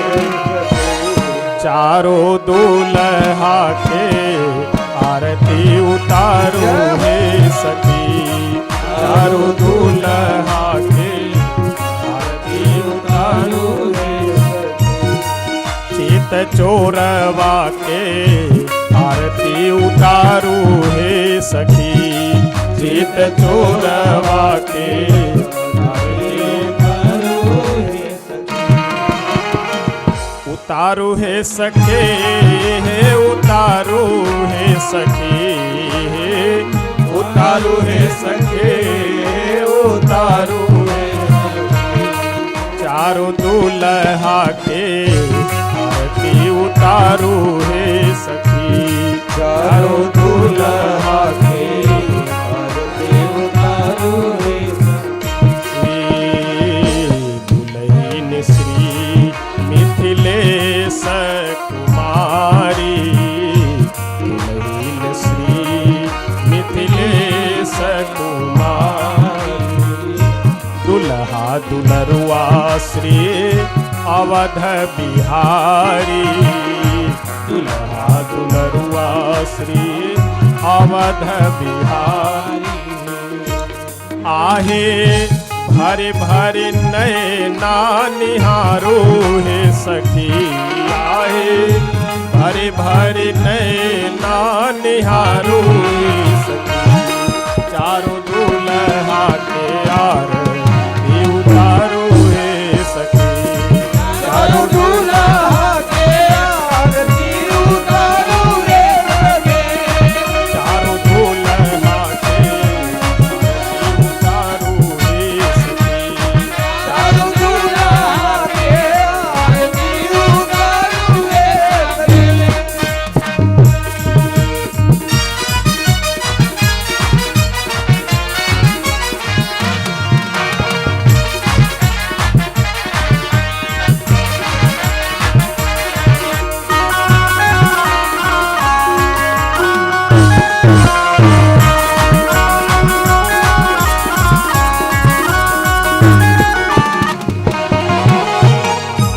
याह विभूषण अंग अंग साजे याह विभूषण अंग अंग साजे मणिमंडप मंगलमय राजे मणिमंडप मंगलमय राजे आहे तन धन सब न्योछारो हे सखी आहे तन मन धन न्योछारो हे सखी चारों दूल्हा के आरती उतारो हे सखी चारों दूल्हा के आरती उतारो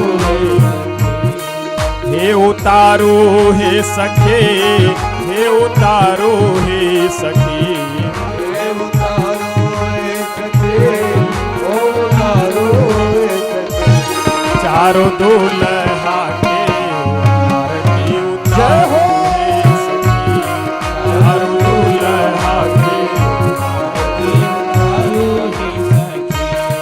हे रस बरसत रसिकन सुखकारी रस बरसत रसिकन सुखकारी मुस्कान मंद मधुर मनहारी मुस्कान मंद मधुर मनहारी आहे छिन पलहु न बिसारो हे सखी आहे छिन पलहु न बिसारो हे सखी इन दूल्हा के आरती उतारो हे सखी चारों दूल्हा के आरती उतारो हे सखी हे उतारो हे सखे हे उतारो हे सखी हे उतारो हे सखे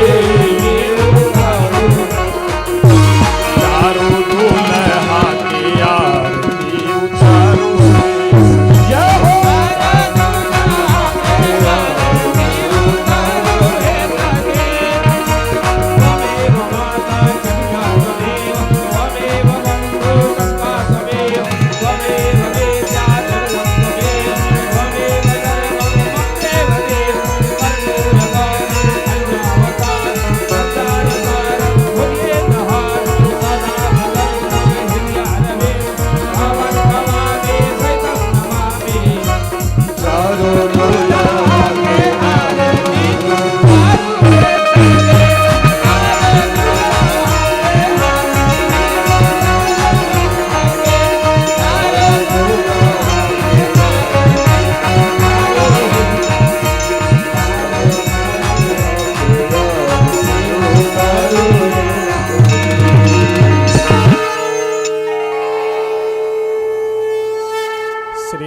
सीताराम नाम भगवान के श्री अयोध्या धाम की श्री सरयू मैया के श्री मिथिला धाम की श्री कमला विमला की श्री हनुमान जी महाराज की श्री शंकर भगवान की श्री सीताराम नाम जप महायज्ञ की, श्री गौरी शंकर स्थान की, श्री बगही सरकार की, श्री सद्गुरुदेव भगवान की, श्री सीताराम विवाह महोत्सव की। जय जय सीताराम, हर हर महादेव। सर्वे भवन्तु सुखिनः, सर्वे सन्तु निरामयाः, सर्वे भद्राणि पश्यन्तु, मा कश्चित् दुःखभाग् भवेत्। हरिः ओम शान्तिः शान्तिः सुशान्तिर्भवतु।